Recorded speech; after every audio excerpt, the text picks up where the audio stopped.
꼭 알아야 할 어제의 뉴스. 안철수, 유승민 두 대표가 개혁 보수와 합리적 중도를 합쳐 통합개혁 신당을 만들겠다고 선언하는 자리입니다. 늘 녹색 넥타이를 맸던 안 대표, 이번엔 두 당 상징색이 어우러진 걸 골랐습니다. 먼저 유 대표가 보수적인 안보관을 밝혔습니다.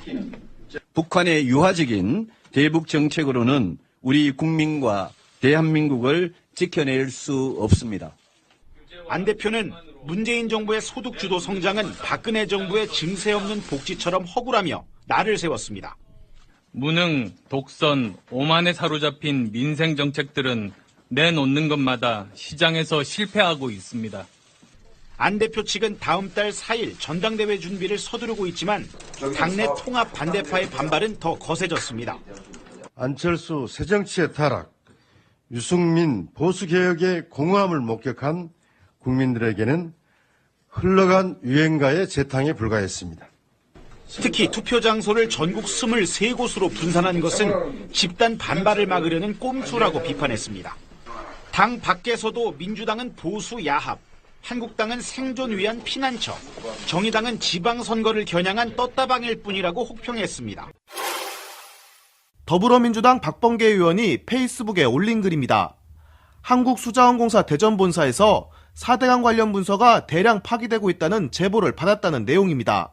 무려 10년 가까이 수자원공사에 보관되던 문서가 왜 갑자기 이렇게 수톤에 걸쳐서 이것이 파기되는지 그것은 설명할 수가 아마 없을 겁니다. 제보자는 긴급 기자회견에서 일용직 근로자로 일하면서 민감한 내용의 자료라고 판단해 제보했다고 밝혔습니다. 하루 동안 1톤 트럭 4대 분량의 작업이 이루어졌고 보안 스티커가 붙어있는 포대 안에서 4대강 사업과 아라뱃길 사업 등에 대한 문건들을 확인했다고 말했습니다. 안에 내용을 봤더니 4대강에 대한 문제점 그리고 보완해야 될 점 이 부분들이 텍스트하고 사진으로 찍혀서 문서에 그대로 적혀 있더라고요. 조명균 통일부 장관은 평창 동계올림픽 참가가 북한의 위장평화 공세일 수 있다는 일각의 우려를 잘 알고 있다고 했습니다. 그럼에도 정부가 잘 대응할 수 있다며 한반도 평화 정착의 계기로 삼도록 노력하겠다는 의지를 밝혔습니다. 우리가 충분히 짐작을 하고 있기 때문에 북한의 그런 우려에 대해서는 우리가 나름대로 잘 대처를 해나갈 수 있는 것이고요. 전 세계인이 모여가지고 하는 이런 축제의 모습을 보고 간다면 그분들이 우리 남쪽 사회를, 바깥 세계를 이해하는데 많은 도움이 되지 않을까. 남북 여자 아이스하키 단일팀 엔트리에는 북한 선수 일부만 선택하기로 해 우리 선수단에 피해가 없을 거라고 강조했습니다. 10명 이상 올 겁니다. 사전 연습을 통해서 그중에서 기량이 뛰어난 북한 선수만 골라서 5명, 6명 정도면 23명에 더해서 이렇게 참여시키는 것으로 지금 합의가 돼 있고요. 조 장관은 이번 남북회담으로 관계 개선의 첫걸음은 뗐지만 북핵 문제에 진전이 없으면 한계가 있는 게 분명하다고 했습니다. 아울러 남북관계 개선과 북핵 문제 해결의 선순환 구도가 가급적 올해 안에 본격화될 수 있도록 노력하겠다고 밝혔습니다. 방송 중간에 좋아요를 눌러주시면 새날팀들에게 큰 힘이 됩니다. 미리 감사합니다. 트위터가 진짜 언론입니다. 자, 드디어 안철수와 유승민이 무엇이 그렇게 급했는지 두 사람 동시에 나와서 일종의 합당 선언이에요. 네. 근데 가칭 당명이 난 정말 재밌더라고. 개혁신당이라고. 개신당. 오셨네. 개신당. 두 사람 이 방송 들으면 맥 빠지겠네. 내가 하고 싶었던 말은 뭐냐면은 그 박지원과 정동영 이분들이 하는 거기도 개혁신당이잖아요. 가칭이. 예. 그래서 지금 선수 치기 이런 느낌이고. 아니, 올해가 무슨 개라고 뭐 서로 뭐 개 달라고 막 개 난리를 치네요, 진짜. 근데 전통적으로 여러분들은 뭐 기억하실지 모르겠지만 그 개혁자 붙이는 그게 꼭 줄였을 때 꼭 그런 뉘앙스여가지고 예. 결국은 안 해요. 개혁이란 말을 앞에다가 붙이면 줄일 때 꼭 앞에 예. 개자만 나간단 또 말이야. 개혁도 안 할 것들이 꼭 개혁이라는 말을 붙이죠. 그래서 개혁 보수 신당 그러면 개보수가 되고요. 자, 어쨌건 기득권 보수 수구적 진보 물리치고 대안 정치를 하겠다. 수구적 진보는 무엇이며 기득권 보수는 뭐고 이게 뭐야 도대체. 그 유승민 대표가 얼마 전에 그런 말 한 적 있잖아요. 나 아직 통합에 완전히 찬성한 거 아니다. 맞아요. 일주일도 안 됐어요. 뭐 이런 식으로 이게 튕긴 적이 있었는데 밀당. 또 언제 또 그 내부적으로 다 합의를 보고 그런 소식을 못 들었거든요. 저는 오늘 뽀뽀할까봐 조마조마했다니까. 그러니까 박인숙의 탈당이라든지 등등의 어떤 위기의식도 있을 거고요. 뭔가 이렇게 청사진을 걸어놓고 이렇게 하겠다는 어떤 로드맵으로 쭉 가고 있는데 돌발 변수들이 너무 많아지니까 둘 다 급해진 거라고 보거든요. 일단 그게 위법이든 아니든 뭐 당연 당규 위반이든 아니든 어쨌든 간에 우리 합당 결의해놓고 보자라고 일종의 이제 지하철에 탔는데 자리가 나온 거 보니까 어떤 분이 가방을 던지는 거랑 똑같은 모습이에요.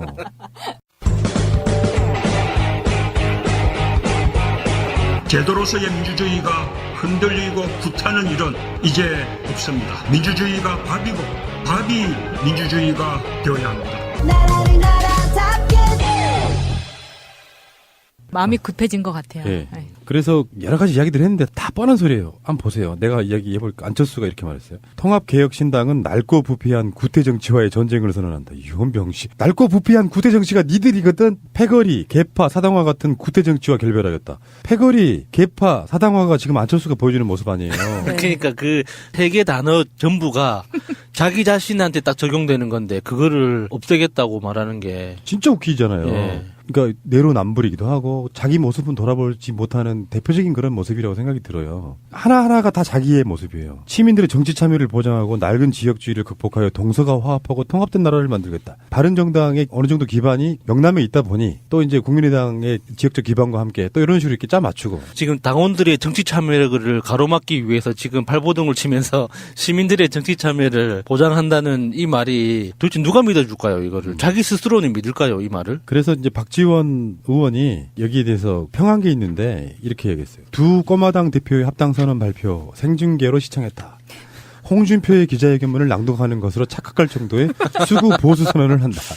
형님 먼저라더니 역시 유 대표가 이끈다. 유 대표는 미소와 자신감, 안 대표는 굳은 긴장된 표정이다. 개혁신당을 창당한다니 안 대표와 유 대표가 자신들의 통합신당을 통합개혁당이라고 한다. 따라하기보다는 수구 보수 통합당이라고 당당하게 해라. 뭐 이런 식으로 지금 비꼬 왔고요. 최경환 의원, 더 이상 새로울 것도 없고 희망도 없는 지루한 말잔치였다. 미사 요구와 공약을 남발했지만 안철수의 새정치의 타락, 유승민 보수개혁의 공허함을 목격한 국민들에게는 흘러간 유행가의 재탕이다. 점점 거세지는 보수 대야 반대 여론을 무마하기 위한 임시 변통이다 이렇게 평을 했네요.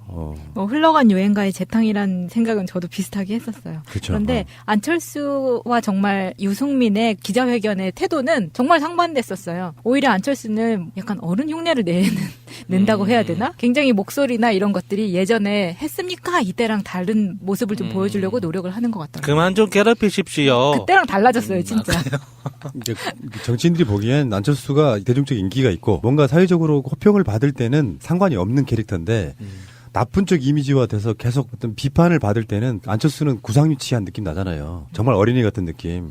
그것에 대한 그들 나름대로의 어떤 노력이랄까요? 개선이랄까요? 이렇게 보이는데 사실은 중요한 핵심이 하나가 빠졌어요. 보수건 진보건 간에 그들이 해야 될 것은 딱 하나밖에 없다니까. 저 안철수가 뭐 하다못해 뭐 각종 문재인 대통령의 공약들 같은 거 막 다 비판하잖아요. 자기가 했던 말도 막 비판해. 자기 공약이었는데 비판해. 문제는 이 사람들이 관심을 받으려면 딱 하나밖에 방법이 없어요. 뭐냐 무슨 말도 안 되는 걸로 뭐 건강한 보수네 뭐네 이런 개소리 새정치 이런 거 다 빼고 복지를 더 강화하시오. 그래서 우리가 방송에 이미 나갔지만 정권 연장 싱크탱크에서 보면은 문재인 정부가 아동수당을 다시 선보인다 그러잖아요. 국회에서 9월 달부터 하게 된 거 그거 안 된다. 문재인 정부가 지금 다시 아동수당에 대해서 다시 뭐 법을 발의하겠다까지 지금 올라왔거든요. 보건복지부 차원에서. 그런 것처럼 복지를 더 늘리시오. 그리고 남북한 관계를 더 전향적으로 빨리빨리 대화하는 쪽으로 가시오라는 그런 진보적 아젠다가 없다면 그들의 공간은 없다라고 저는 보거든요. 왜냐하면 정치인들이라는 게 수많은 참모들과 온갖 많은 사람들이 네트워크를 거치잖아요. 근데 우리 같은 일반인들의 목소리를 들어본 적이 없는 거예요. 자기들 공간 속에 그냥 정치 세력으로서 그러니까 지금 박지원 의원도 그렇게 얘기하고 있는 거 아니에요. 보수로 자리매김하기 위해서 온갖 미사욕을 갖다 쓰지만 사실은 달라질 게 없는 재탕, 흘러간 뭐 유행가의 재탕 이렇게 표현하는 건 그런 거예요. 진보 보수를 떠나가지고 정말 국민들 속으로 들어가서 국민이 뭘 원하는지에 대한 그런 고민으로 문재인 정부는 복지 정책을 더 강화하시오. 그러면 정부를 돕겠소. 이런 마인드로 기자회견하고 당 만들면 어느 정도 지지율 나와요. 그러니까 당원들 중에 누구 하나만이라도 안철수도 제대로 이야기를 들어보면 이런 허무맹랑한 생각은 안 할 텐데 지금 안철수가 하는 행동을 보면 한 정치만 30년 정도 한 직업 정치인들 있잖아요. 그렇죠. 한 7선쯤 돼요. 예. 그래서 이 모든 걸 정치 용어화시키고 정치적으로 해석해서 어떤 그 레토릭만 뽑아내는 이제 그런 선수가 된 듯한 느낌이에요. 자, 이제 야수당과 푸나당이 이제 예. 서로 협상한다고 한번 예. 해보자고요. 뽀뽀 먼저 할까요? 더러워 죽겠네. 난 누구랑 뽀뽀를 안 해요. 혀는 안 넣을게요.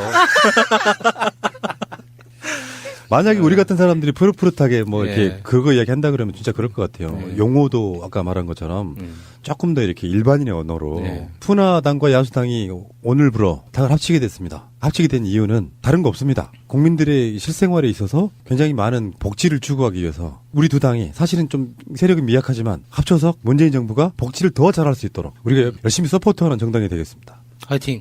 끝.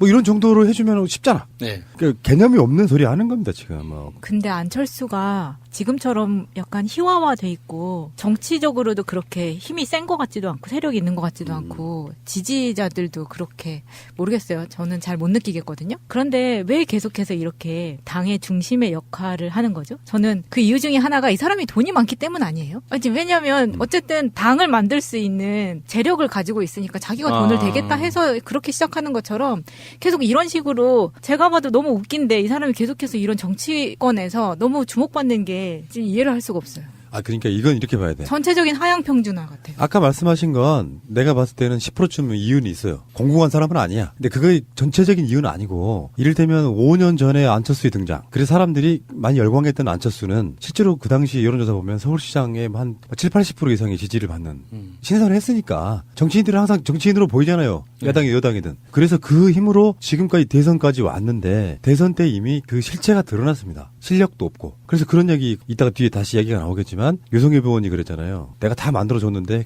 토론 가서 뭐 그런 이야기. 제대로 읽지도 못했다고. 그러니까 그런 처럼 실력이 다 밑바탕이 드러나서 이미지도 별로 안 좋고 실력도 안 좋아서 예를 들면 이런 거라고 생각해요. 대선을 거치면서 안철수는 20% 정도의 득표를 얻었지만 그 후에도 문재인 정부의 딴지를 걸면서 또 이미지 깎아먹죠. 네. 대선 조작 사건도 있었고 그런 과정 속에 사실상 안철수의 지지는 없다. 네. 이게 어떤 큰 선거를 통해서 완전히 소멸되는 게 아니라 옛날의 유산을 갖고 아직도 자기가 그 상황에 들어있는 거고 좀 더 차갑게 말하면 호남권의 국회의원들이 안철수를 못 따라간 이유가 뭐겠어요? 따라가지 않는 이유가 뭐겠어요? 정치인으로서 다 소멸해버린 거예요. 그런데 최민희 의원 방송에도 그런 얘기 하잖아요. 안철수는 유난히 이렇게 좀 관대한 게 아닌가 기존 언론들이. 맞아요. 이유는 딱 하나라니까요. 조중동이나 이런 어떤 보수 기득권에서 보기에는 그래도 홍준표보다는 그 대안으로 안철수가 낫다고 생각하는 거예요. 이게 궁여지책이라는 거야. 최선도 아니고 차선도 아니고 차악 정도밖에 안 되지만 그래도 그중에 낫다는 거예요.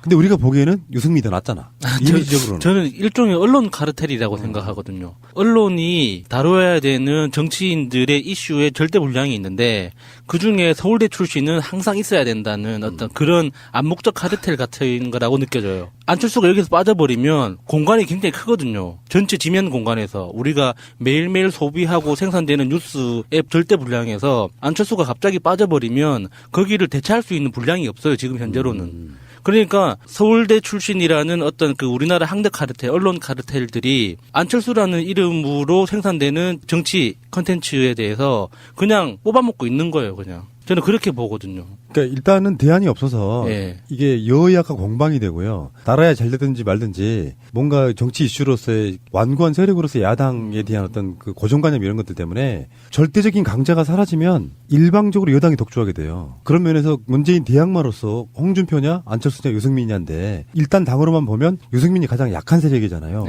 그런 면에서는 유승민이 아직까지 뜨지는 못하지만 국민의당과 합쳐져서 뭐 분당하고 한다고 해도 교섭단체는 유지할 정도가 된다면 사실은 유승민한테 안철수를 먹혀요.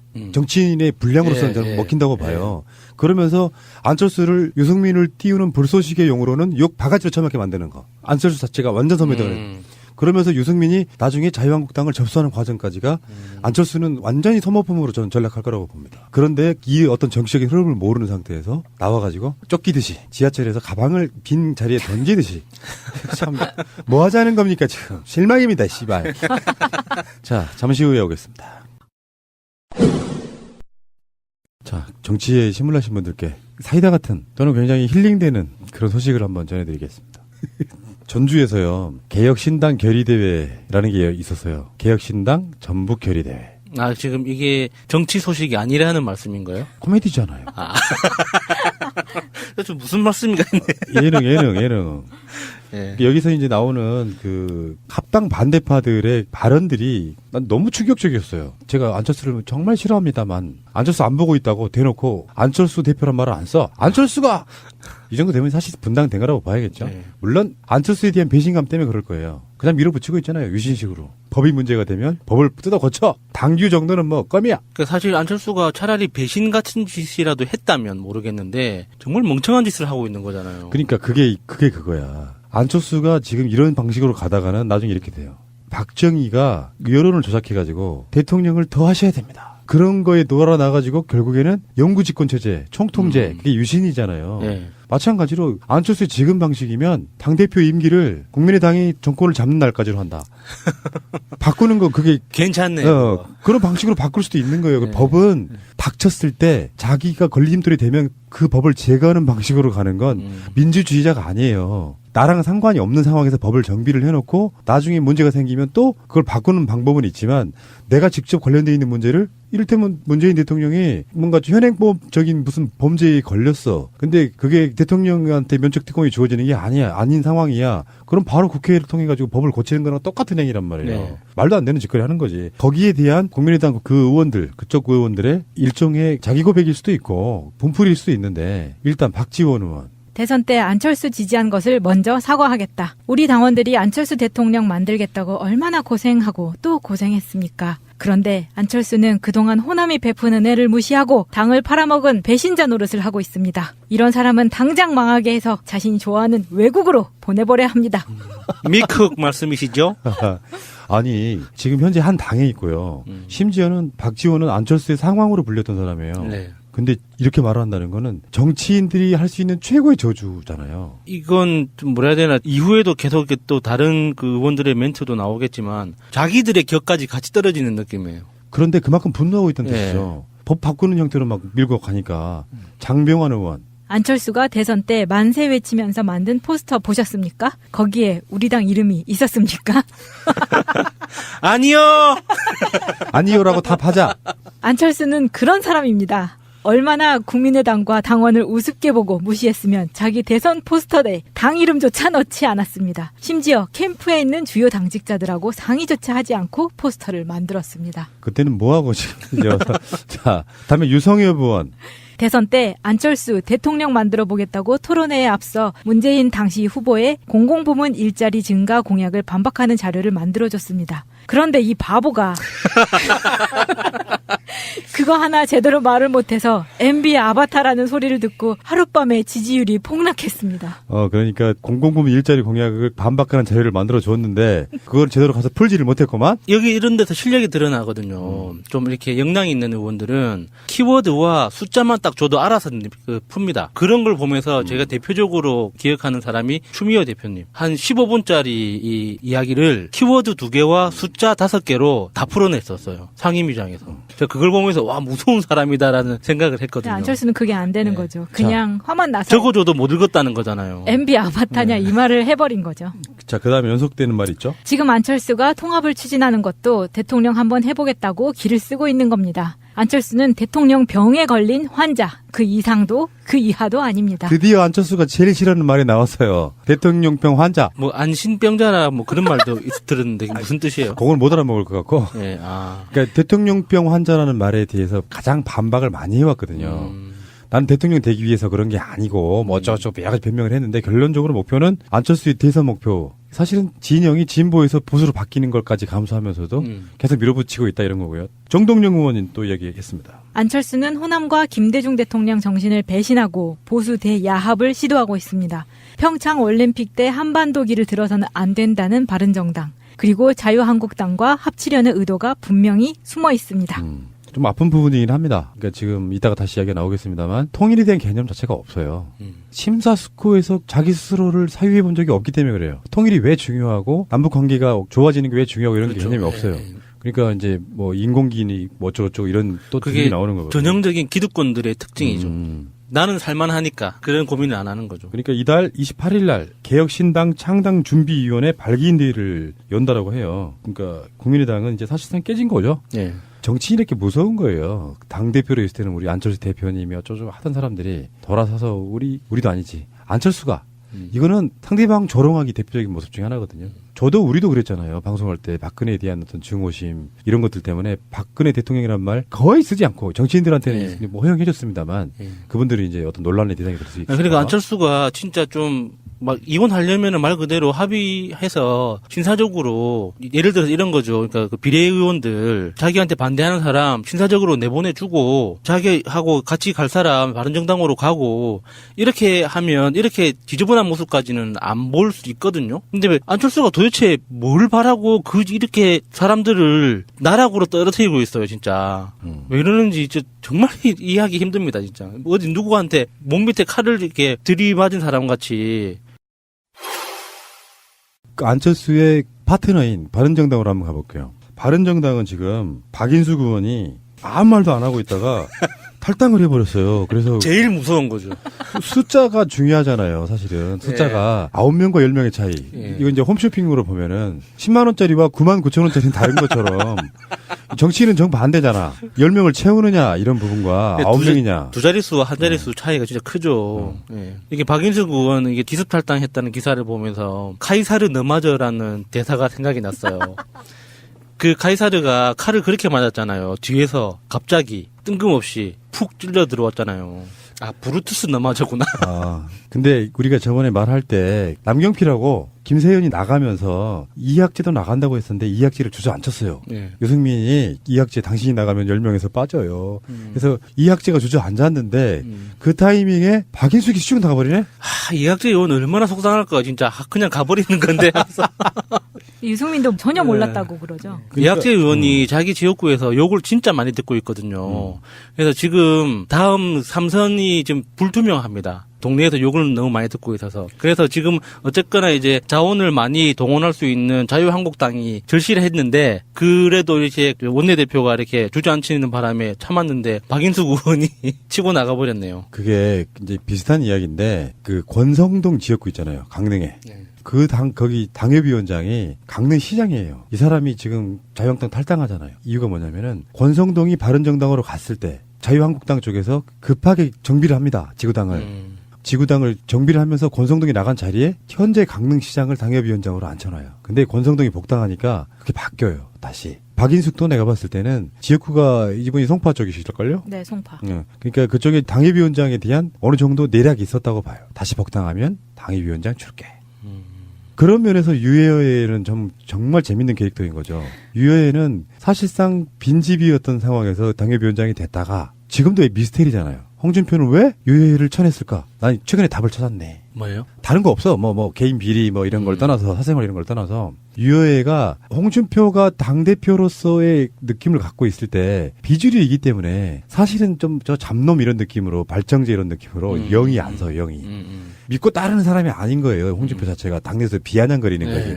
저런 말정 새끼 뭐 이렇게 그 비아냥거림 속에 시범 케이스라는 거 있잖아요. 가장 화제가 될 만한 사람을 타겟팅 해가지고 사실 별 쓸모도 없고 막말을 하고 있으니까 그리고 우리 쪽에서도 잡음이 없을 만한 인사. 노이즈 마케팅을 막 일으키고 있으니까. 그래서 나 이렇게 무서운 사람이야라는 걸 샘플로 보여주는 거예요. 분명히 반발할 것까지 계산해가지고. 그래서 막 화제가 되는데 그 자유한국당 부류의 정치인들의 특색 중에 하나가 그런 거예요. 누군가가 장을 딱 쥐고 권력을 부리면 절대 거기에 대해서 대항을 못하는 게 특성이잖아요. 저러다 나도 잘릴까봐. 그래서 이 역사적으로 보면은 유해인은 홍준표의 그 당대표로서의 리더십을 위해서 시범 케이스로 그냥 제대로 잘려나간 케이스가 아닌가 싶어요. 그런데 그 유해가 또 서울시장 신년 인사회에 가가지고 죽치고 앉아있다가 몹쓸 소리 듣고 유해가 뭐 나가 못 나가 하다가 막 상소리 듣고 나가 이 XX에 막 그러다가 나가려고 하니까 앞이 쫙 열리는 모세의 기적을 보여줘서 난 빨리 나가라고. 참 어마어마하신 분들이에요 진짜. 자. 그러니까 바른정당의 입장에서는 이제 9명밖에 안 남았죠. 더군다나 지금 남경필도 나갔지. 사실 국회의원 몇 명보다 경기도지사 이런 게 더 아플 수도 있어요. 영향력이 크니까. 그런 상황에서 보면은 다 당직자야. 이제 9명이.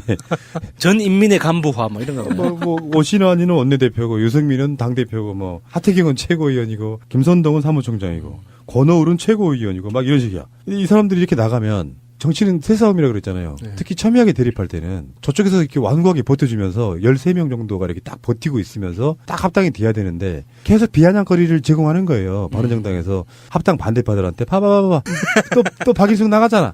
봐봐 저러다가 보면 우리 나오면 원래 39명이었는데 20명도 안 되게 생겼는데 이런 소리 나온단 말이죠. 그러니까 한 명이 주는 상징성 때문에 계속 붙잡아 둬야 되는 건데 이제 9석으로 줄었고 그러면 안철수가 호남을 포기하고 당 대 당 합당을 하는 당위성이 계속 깨지는 거예요. 안철수의 명분이 계속 깨지는 거라고. 의미가 없잖아요. 누구하고 할 건데. 그래서 이제 김동철이 헤드 말이 그런 거 아닙니까? 차라리 개별 입당하는 게 얼마나 마음 편할까. 박인숙 이 사람도 저 보면은 이분이 의사 출신일 거예요 아마. 네, 원래 의사더라고요. 근데 그 문재인 케어라든지 이런 거에 대해서 막 말도 안 되는 소리 엄청 했던 정말 자기 기득권 지키기. 사실 그런 거 있지. 자유한국당, 새누리당 쪽에 비례대표나 이런 걸로 또는 뭐 이렇게 비례대표가 아니라도 공천받은 사람들 보면은 그 지역 또는 그 직업군에 자기들 이익 지켜라고 사실 공천하는 거거든요. 네.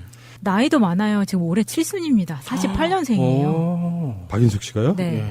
그러시군요. 예. 그러나 저는 엄청나게 스트레스, 그러니까 내가 유승민이라 그러면 정말 신비님 표현대로 짱돌로 조사버리고 싶었어요. 진짜 이 박인숙 씨 이 행동은 사실 정치라고 보기 힘듭니다. 너무 해도 좀 도가 지나친 거예요. 이런 식으로 하는 건. 그러니까 당협위원장 자리에 대한 내락. 예. 그리고 지방선거에서의 공천권. 그나마 자유한국당으로 나가야, 물론 이 사람이 출마하는 건 아니지만, 나가야 9석짜리 바른정당보다 낫다 이렇게 생각하는 거고. 저는 이제 실제로 바른정당과 자유한국당의 차이는 그걸로 보거든요. 완고한 영남 쪽에 기반이 있는 국회의원들은 자유한국당을 나갈 이유가 없잖아요. 네. 근데 수도권은 사실은 괴멸에 가까운 정도 상태라서 국민의당과 합한다고 해도 딱히 비전이 없는 상태면 차라리 세가 좀 큰 정당에 가서 안전하게 보호받겠다 이런 거거든요. 근데 그게 정치인들로서는 의리 하나도 없는 거예요. 자유한국당이 쇄신했냐고. 박근혜보다 더 무식한 형태로 발전하고 개악되고 있는 그런 정당에 다시 쳐들어가는 것들은 전 도대체 뭡니까? 남경필은 이제 정치세력 꾸면 끝났어요. 이거 다시 새누리당 되는 거잖아요. 이런 식으로 점점점. 유승민은 그래도 그 당을 계속 지켜내면 나중에 보수의 대안이 됩니다. 그러면 이제 요즘 유행한다는 1인 기업의 카피판인 1인 정당 같은 거 되는 거예요? 그러니까 지금 정치를 읽을 줄 몰라서 그런 거예요. 유승민은 어찌됐건 간에 보수가 이명박도 구속되고 홍준표도 그렇게 큰 비전은 없단 말이죠. 정말 꼴통 표들을 갖고 있는 거예요. 문재인 대통령이 잘하고 못하고 영향을 받지 않아요. 못해도 그들한테 표가 가는 게 아니야. 그런 식으로 자연스럽게 괴멸하다가 지방선거 때 완전 쫄망하고 그 상태가 되면은 결론적으로 보수는 조금 더 깨끗한 이슈에 있는 정치인이나 대학 교수나 예전에 무슨 장관 출신들을 찾게 돼 있어요. 그러면 그 대안으로 유승민이 올라갈 수밖에 없는 거예요. 유승민은 정치권 내에서 바른정당이라는 정당을 소멸시키지 않고 나름대로 존재감 유지하면서 당장은 안철수와의 국민의당과 합당을 해가지고 정치적인 어떤 그 존재감을 과시하다가 나중에 실질적으로 다음 총선 때쯤에 승부를 한번 보는 그런 전략이거든요. 그래서 내가 보수를 완전히 역전시키겠다 이런 건데 이렇게 배신해놓고 나서 다시 돌아간 사람들이 또 유승민과 어떤 형태로든 합당을 할 거란 말이야. 그런 상태가 되면은 좀 깝깝한 상황이 오는 거죠. 저는 박인숙의 자유한국당으로의 복귀가 참 잘 된 일이라고 생각을 합니다. 왜냐하면 2012년에 박인숙 의원이 발의했던 법안이 하나 있는데 이게 성폭력 법안이에요. 화학적 거세보다 물리적 거세를 해야 된다. 이런 주장을 한 적이 있었는데 자르는 거야? 네. 고환을 제거해도 사는 데는 상관이 없다. 그래서 자유한국당 들어가셔서 꼭 이것을 실천을 하셨으면 그러면 고환을 제거할 때는 수술로 하지 말고 발로 차서 터뜨리는 걸로. 아이고 참. 아니 근데 국민적 정서를 이렇게 하면 되거든요. 어떤 그런 무지막지한 뭐 어린이 성폭행 사건 같은 게 나고 그러면 정말 잘라버리고 싶긴 하지. 네. 근데 그거를 정치인들은 그렇게 풀어서는 안 되는 거잖아요. 국민적 정서에 막 분노하고 있다 그래서 그게 바로 영합해가지고 잘라버리고 이거는 좀 위험하죠. 진짜. 인권이란 그런 거잖아. 인권의 정확한 의미는요. 나쁜 사람들을 처벌하는 목적이 아니고요. 억울한 사람들을 억울하지 않게 만드는 거예요. 그거 억울한 사람이 있을 수 있어. 뒤집어 싸가지고. 그래서 잘랐어. 또는 이렇게 터뜨려버렸어. 거슬했어. 다시 되돌릴 수가 없잖아. 아이, 참네, 씨. 그리고 어떤 형벌을 가하는 또는 판결하는 사람들의 인권도 같이 포함된 부분이기 때문에 극형을 안 하는 부분이거든요. 뭐 무식한 새끼들이고. 자, 안철수 얘기를 조금만 더 하면은 지금 남북한이 동시에 입장하고 그러면서 한반도기를 들자는 부분에 있어서 자유한국당하고 국민의당 안철수하고 워딩이 똑같이 나오고 있어요. 인공기 부분. 한반도, 그러니까 우리가 열심히 올림픽을 준비해놨는데 태극기는 못 흔들고 한반도기를 흔들고 있으니까 손해다. 또는 북한이 응원 같은 걸 하고 내려와서 인공기를 흔들면 어떻게 되느냐. 그 말 자체가 저는 좀 이해가 안 되더라고요. 순간적으로 무슨 말이지? 그러면 대한민국에 입국한 사람들은 다 태극기만 흔들어야 되는 건가? 그럼 미국 국기도 못 흔들고 영국 국기도 못 흔들고 뭐 이런 식으로 비치더라고요. 무슨 말도 안 되는 거잖아요. 기왕에 올림픽에 참가하기로 합의를 봤으면 그 각각 나라의 주권을 인정해줘야지. 그 참가를 하되 국기는 흔들지 마. 이게 무슨 말이에요 이게? 그리고 그걸 왜 반대를 해요? 한반도기는 노태우 때 만든 거예요. 정서가 비슷한 거 아닌가요? 그러니까 어떤 게 더 큰 이익인지를 모르는 것이고 한국 국기는 아마 어떤 선수가 메달을 따거나 하면 한 태극기를 올릴 가능성이 높거든요. 그거는 이제 우리가 올림픽 준비하면서 합의하기 나름이죠. IOC에서도 지금 규정을 만들고 있다고 하고 지금 북한이 늦게 지금 이렇게 참가하기로 결정이 됐기 때문에 20일 날 그 결과가 나온다고 하더라고요. 공동팀이 우승이 될 때 국기는 또 어떻게 올릴 거며 그 입장할 때는 또 어떤 식으로 입장을 할 거며 한 여러 가지 그 자세한 내용에 대해서 아직 규정이 마련되지 않았는데 과거의 사례로 보면 공동팀에서 우승을 하면 한반도기를 올리고 각 국가 자격으로 개인 우승을 하면은 그 개인 선수의 국적 국기를 올렸다고 하더라고요. 그러니까 예전에 그 영화로도 나왔던 그 탁구 그 공동팀 있잖아요. 그런 경우에는 한반도기를 올렸고 그때 당시에 예. 다른 그 개인전에서 우승을 하면 북한 선수가 우승을 하면은 그 인공기를 올리고 한국 선수가 우승을 하면은 태극기를 올리고 그게 이렇게. 맞는 거 아니에요? 그냥 굉장히 상식적이잖아요. 네. 예. 그냥 싫은 거야. 그러니까 지금 안철수는 통일이 된 개념이 전혀 없어요. 그렇게 해서 우리가 얻는 실익이 훨씬 큰데 해줄 수도 있는 거고 태극기를 못 건다 이런 개념은 아닐 거라고 생각해요. 저는 한반도기를 쓰는 건 공동 응원할 때와 입장할 때 빼고 나면 나머지는 어차피 인공기를 쓰든 태극기를 쓰든 쓸 수 있다고 보는 거고 예. 심지어는 그러니까 북한이 이런 걸 요구하면 어쩌냐 하고 우려를 표명하는 그러니까 미리 땡겨가지고 걱정해 주는 건데 예를 들어서 애국가도 못 쓰는 게 아니냐. 아니 우리나라 선수가 왜 금메달을 따가지고 애국가 뜨는 걸 왜 못해요? 그런 거는 문재인 정부에서 할 걱정이지 자기가 지금 대통령도 아닌데 그런 걱정 왜 하는 거예요? 그러니까 이게 반대를 위한 반대의 어떤 반대를 위한 반대를 위해서 아직 이루어지지 않은 일, 설사 이루어졌다고 해도 별 문제가 안 되는 거는 막 억지스럽게 잡아 끄는 건데, 그러니까 안철수는 전에 그런 말 한 적 있잖아요. 나는 이미 문재인 대통령과는 경쟁자가 아니다라고 말했던 부분이 문재인 대통령 까기 위해서 말한다기보다는 문재인 정부의 반대를 위한 반대를 계속 해줌으로써 대안자 개념, 그러니까 야당에서 홍준표가 문재인 대통령의 카운터 파트너로 나서는 것을 막고 계속 자기가 노이즈 마케팅이라도 해서 뭐랄까 문재인 정부를 견제하고 있는 세력으로서의 거두가 되기 위해서 이제 막 끌어들이는 거예요. 반대를 위한 반대가 될 만한 것들은. 바로 그런 지점 때문에 좀 나쁜 것 같고. 그래도 할 걸 해야죠. 이거는 좀 너무 이거 극중이라고 해도 좀 이해가 안 되는 부분이에요. 그러면 북한은 참가는 하되 숨만 쉬고 아무것도 하지 말라는 거잖아요. 그러니까 이게 뭐냐면 대한민국이라고 하는 사실상 지구상의 유일한 분단 국가예요. 예. 중국만 해도 민족이 다르잖아. 대만과 뭐 중국은. 그런 개념으로만 봤을 때는 우리 대한민국 자체에서 일어나는 그 모든 행위가 다 세계가 주목하는 이벤트잖아요. 그리고 올림픽이라는 것 자체가 싸워서 이기는 전쟁 개념도 있지만 사실은 평화의 개념이야. 최선을 다해서 평화를 위해서 체제가 달라도 어떤 서로 간의 마인드가 달라도 똑같은 스포츠 룰로서 경쟁을 해갖고 서로 어떤 승부를 가리면서 승자도 패자도 없는 그런 것이 원래 이념이란 말이죠. 그런 관점에서는 북한이 참가해서 이 올림픽이 흥행되는 것만큼 더 국제적으로 이득이 없어요. 국제적으로뿐만 아니라 우리나라 대한민국 자체가 가져갈 수 있는 장기적인 정치적 경제적 이익이라는 게 사실 돈으로 환산이 불가능할 정도잖아요. 그러니까 핵도 마찬가지예요. 평화의 제전에 나와가지고 막 노래 부르고 공연하고 스포츠 선수로 뛰었는데 끝나자마자 우리는 다시 핵 실험할게? 이게 좀 쉽지가 않은 부분이거든요. 일단 여기에 평화의 잔치에 일단 나왔을 때는 이 사람들 평화를 끌고 가기 위해서라도 뭔가 좀 국제사회도 케어를 막 하면서 야야 핵은 대상 안 하는 거지 요 분위기로 가야 되는데 아직 들어오지도 않은 북한 선수단을 갖고 계속 배타적으로 공격하고 있잖아요. 자, 홍준표로 한번 가보겠습니다. 홍준표와 조국 홍준표가 조국 청와대 민정수석을 향해서 한 말. 사법시험을 통과 못한 본인의 한풀이를 하고 있다. 이게 지금 사법고시를 준비해보신 분들이 좀 나와가지고, 이야기를 해주시면 좋을 것 같은데, 오늘은 그런 분이 없으니까요. 야수님은 사법고시 준비한 적 없죠? 없습니다. 마차님은 뭐 당연히 없고. 없는데 외무고시 준비하고 싶었는데 돈이 없어서 못했어요. 돈이 필요한 거예요, 그게? 그 학원비 엄청 들어요. 야, 돈 있는 사람만 절세하는 나라, 이거 잘못됐다. 근데 이게 그 홍준표의 이 발언을 뭔가 맞받아쳐서 코멘트를 하려니까 저 자체의 격이 너무 떨어진다는 기분이 들어가지고 너무 짜증이 나는 거예요, 이게. 좀 심하더라고요. 자, 그러니까 지금 그 사법시험을 통과 못한 한풀이 이게 말고 왜 그 말이 나왔는지를 한번 볼게요. 일단은 검찰 권한 축소하고 국정원 대공수 사건 이관하고 하는 그 권력기관 개편안을 발표했었잖아요. 15일 날. 이때 홍준표가 한 말 중에 일부였는데 전체적인 맥락을 한번 볼게요. 청와대 조국인지 타국인지 나와서 설치고 있다.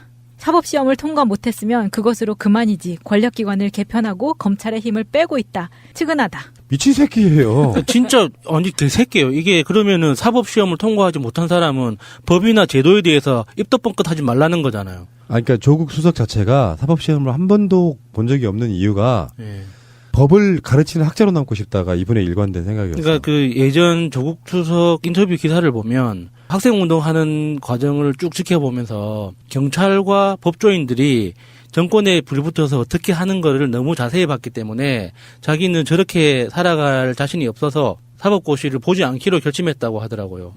그게 이제 조국 수석 입장에서는 포장된 발언이라고 하더라도 이게 홍준표가 그걸 가지고 딴짓을 거리는 아니죠. 그러니까 홍준표의 말의 핵심은 사법시험 통과 못한 한을 지가 권력자가 돼가지고 분풀이하고 있다. 이렇게 그래서 조지인 거예요. 아니, 그 홍준표 대가리 속에는 사법시험이 최고라는 거잖아요. 근데 그렇게 최고인 사법시험을 본 사람이 자기가 왜 그러고 다니냐고. 그러니까 그것도 모르니까 진짜 한심한 새끼인 거죠. 그러니까 한 20, 30년 전에 마인드가 그대로 있는 거고 법대 나와가지고 사법시험 합격 못하는 건 다 쪽정이야. 이렇게 말하고 있는 건데 실제로 사법시험 봐서 공무원하기 싫은 사람들, 그런데 나는 이 법을 갖고 연구하고 학생도 가르치고 하고 싶다고 하는 사람들도 꽤 있을 수 있는데 그 모든 기준을 조국이 사법시험을 합격 못해가지고 지금 검사들을 부리는 재미로 권력 부리고 있다 이렇게 말하는 거예요.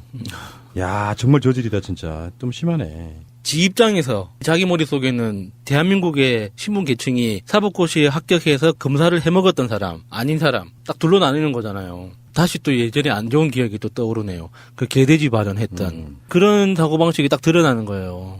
완전 잡놈인 게요. 지금 제가 그 자료를 하나 갖고 왔는데 홍준표의 막말만 한번 볼게요. 작년 9월 15일부터 올해 1월 15일까지 홍준표의 막말만 보겠습니다. 다른 사람 다 빼고요. 2017년 9월 15일. 미국 정부는 문재인 정부하고는 의논하지 않는다. 친북 정권이기 때문이다. 문재인 패싱. 말하자면 무시하고 지나간다. 문재인 포기했다. 이런 얘기가 국제사회에서 공공연히 나돌고 있다. 연병하네. 지금 트럼프 하고 있는 거 보면 안 보여. 지금 트럼프가 문꿀 오소리 돼가지고 난리구만 지금. 자, 2017년 9월 25일.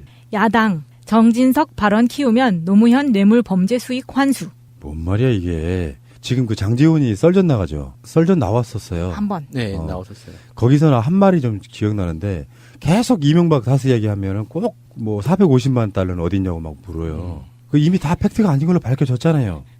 다음에 홍준표 2017년 10월 25일. 문재인을 보면 대한제국이 망할 때 러시아, 중국, 일본 틈에서 아무런 역할을 못한 고종황제가 떠오른다. 불과 2달 정도 후에 문재인 대통령은 한반도 운전차가 됩니다. 확실하게 북한이 스스로 자발적으로 평창올림픽 참가하겠다. 대한민국에 더 전쟁이 일어나면 안 된다를 트럼프의 발언까지 받아낸 아주 훌륭한 운전자가 됐죠.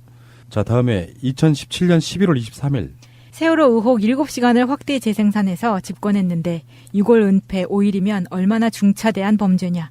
그들 주장대로라면 정권을 내어놓아야 할 범죄다. 아이고. 6월 은폐에 대해서는 뭐 여러 가지 그 변명이랄까 실드가 있던 부분이라 자치하고 세월호 의혹이 드러나는 거를 3년 4년 동안 방해해온 세력이 할 말은 아니라는 거죠. 자, 다음에 2017년 11월 25일. 사회주의 경제정책으로 서민들이 살기가 더욱 팍팍해져가는 마당에 말춤이나 추면서 축제를 즐기는 저들. 문재인 대통령과 김정숙 영부인을 지칭을 한 건이었죠. 정말 나쁜 새끼예요, 이 새끼는. 지도 선거운동할 때 말춤 췄고 어떤 상황에 가서 정치인들이 어떤 분위기에 따라서 춤을 추거나 할 수 있잖아요. 이 상황이 동남아시아 순방 갔을 때, 그러니까 네, 거기에 그러니까 현지 가수가 나와서 사이에 강남스타일을 개사해서 이제 부르면서 그 참석자들이 다 흥이 나서 춤을 추니까 거기에 이제 같이 어울려서 안 추는 게 더 이상하고요. 예, 예. 안 추면 이렇게 비판할 사람이에요. 권위주의에 쩔어서 국민들하고 어울리지도 못한다고. 그리고 지는 췄다니까. 그러니까 이런 표현이 있잖아. 말춤이나 추면서. 제가 그 말춤에 대해서 정말 안 좋은 기억. 박근혜가 사법살인 사건에 대해서 사과하고 나서 오전에 사과하고 나서 부산에 가서 말춤을 췄거든요. 미친년 진짜. 제가 그걸 보면서 정말 너무 빡 돌았었어요. 아, 그러니까 말춤은 출 수도 있고 그런데 비열한 방식이 뭐냐면은 왜 특정 행위나 직업이나 어떤 사람에 대해서 뭐뭐이나 예를 들면 팟캐스트나 하는 주제 이런 식의 표현하는 거 있잖아요. 네. 이 정말 비열하고 무식한 새끼 이 새끼. 빨리 넘어갑시다. 2017년 12월 5일. 품격으로 가장 논란이 됐던 분은 고 노무현 전 대통령이라고 생각한다. 아이씨. 또 품격의 기준을 한번 이야기해 볼게요. 근엄하고 권위주의적이고가 이 사람들의 품격이에요. 그게 아니라 국민과 소통하려고 했던 건 품격과 다른 문제라고 생각해요. 예. 개새끼. 자, 12월 19일. KBS도 이제 파업 그만해야 한다. 파업을 그만하는 것이 국민에 대한 큰 기부가 될 것이다. 파업 개념 자체가 없어요, 이 사람은. 네. 파업이 뭔지를 잘 몰라요. 파업이 파를 파는 행위인가 파업인가요? 좀 무식한 새끼 진짜. 12월 25일. 현장 대응 잘못으로 제천 참사를 키웠다. 세월호와 똑같다. 가장 먼저 해야 했을 일은 미리 소방점검을 하는 것인데 정치보복을 하고 정권을 잡았다고 축제하는 데 바빠 소방재난점검을 전혀 안 했을 것이다. 그래놓고 자기네 경남에는 화재가 한 건도 안 났다고 그랬는데 어마어마하게 났어. 심지어 다른 시도보다 같은 기간 내에 화재가 더 많아. 양아치 새끼고요. 넘어가겠습니다. 12월 27일. 문재인 정권 사회주의 경제체제로 몰아간다. 그러니까 우리나라를 사회주의 경제체로 몰아간다고? 네. 요 말은 전 틀린 말 아닐 거라고 보는데요. 물론 좀 과하죠. 왜냐면은 복지라는 개념은 어떤 구조를 갖고 있냐면 다 아시겠지만 많이 버는 사람일수록 돈을 많이 내가지고 세금 자체로는 부의 재분배가 안 돼요. 이 돈을 뺏어가지고 나눠줄 수는 없는 거잖아. 어떤 면에서 보면 네. 대부분 그렇단 말이에요. 그래서 세금을 많이 걷어들여서 국민들의 삶의 질은 똑같이 만들어주는 거예요. 그게 부의 재분배거든요. 그런 형식이 바로 수정자본주의 나아가서는 약간 사회주의적 개념. 그래서 네. 삼인주의 이런 게 사실은 모델이 될 수밖에 없어요. 세계적인 흐름으로 보면 요즘은 사회주의라는 말 자체 쓰는 게 사실 좀 구린 거예요. 그 정책의 어떤 목적이나 효과 자체를 분석하고 정책 자체에 이름을 붙이지 그게 그 자체가 뭐 이거는 자본주의야, 저거는 사회주의야, 저거는 공산주의야 이런 식으로 규정하지 않거든요 요즘은. 왜냐면은 그 모든 요소들이 모든 정책에 모든 어떤 정치 철학이 다 녹아 들어가 있기 때문에 실제 그 시대와 공간에 맞는 정책을 어떻게 디자인하고 실행하는가 하는 게 중요한 거죠. 이게 사회주의를 이런 식으로 말하는 건 맥락이 깔려 있는 거잖아요. 빨갱이라는. 그렇지. 맥락이 깔려 있으니까 이게 너무 조잡하고 구려요 진짜. 87년 박종철 열사 돌아가실 때도 그 근간에 보면 빨갱이로 몰기 위한 예. 조작 사건이 예. 들어있는 거잖아요. 아직도 저러고 있습니다. 30년 동안. 자, 올해 1월 13일. 좌파 정권이 들어서니 SBS도 뺏겼다. 지금 부산에 KNN 밖에 없는데 KNN도 회장이 물러났다. 정권이 아예 방송을 빼앗는다. 심났네요. 속마음이라고 할지라도 밖으로 말하면 안 되는 말들이잖아. 머릿속으로만 생각했어야 되는 건데. 1월 6일. 노무현 전 대통령이 극단적 선택을 하게 된 배경은 640만 달러 뇌물 때문입니다. 미치겠네. 아 이거 모아놓으니까 진짜 스트레스. 이거 저보고 왜 읽으라고 하시는 거예요 지금? 목소리가 좋은 죄예요. 뇌물이 아니고요. 뇌물이 아니고요. 다시 한 번 말씀드려요. 노정현 씨 관련해서 유학 자금 이런 거 있잖아요. 이 부분을 빌렸던 거예요. 빌렸던 거. 1월 10일. 문재인 정부가 하는 것 중에 대표적인 게 여론 조작입니다. 문 대통령의 지지율을 포탈에 올리고 하루 종일 편파 방송하고 종편을 통해 한국당을 욕하면서 여론 조작으로 나라를 끌고 갑니다. 분명한 우리의 주적은 문재인 정부이고 북한입니다. 남북 고위급 회담은 화려한 정치쇼입니다. 북한의 정치쇼에 놀아나는 것입니다. 대꾸할 만한 게 없네요. 지들이 했던 거를 그대로 그렇게 생각하는 그런 부분이요. 아니 이제 국방백서에서도 주적 개념을 뺐는데 도대체 주적을 왜 갑자기 지 혼자서 북한이라고 규정하는 거예요? 계속되고 있죠. 좌파 사회주의 경제 체제로 헌법을 개정하겠다는 것입니다. 기업의 길을 살려서 일자리를 늘릴 생각은 않고 기업은 옥죄고 귀족 노조, 전교조 세상을 만들어서 좌파들의 천국을 만들어가는 게 이 정부의 정책입니다. 이 정부가 끌고 가려는 경제 체제가 기본적으로 사회주의 경제 체제입니다. 이 새끼는 사법시험 이후에 전혀 어떤 공부도 하지 않았다는 게 그냥 드러나는 거예요. 아까도 우리가 했던 얘기랑 관련이 있는 거고. 문재인 대통령이 기업을 옥죄고 있지 않아요. 대기업 총수들 불러다가 불공정에 임한하지 말아주세요. 이런 정도 뉘앙스지. 불공정이 우리나라의 경제의 근간을 해치고 있다는 심각한 그 현실 인식에 대한 부분인 거지. 분기마다 대기업 옥죄는 거는 503이 더 많이 하지 않았나요? 돈 내놓으라고? 네. 말 사내놓으라고? 자, 1월 13일. 국정원 댓글과 세월호 이용해서 정권 잡고 문슬람 댓글 여론 조작으로 정권 유지하고 방송 탈취하고 신문 압박하고 포털 장악하고 관제 여론조사기관 동원해 지지율 조작하고 참으로 대단한 정권입니다. 나는 홍준표의 이 말을 이해할 수 있어요. 뭐냐면 지금까지 수사 기록으로 봐도 네이버 같은 포털에서 조직적으로 댓글을 달면서 순위 조작까지 해왔잖아요. 그게 너무 익숙한 사람들이야. 네. 근데 그 조직이 와야 됐단 말이야. 물론 지금도 일부의 자유한국당 부류에서 남아 있어요. 당연하게 느껴지잖아요.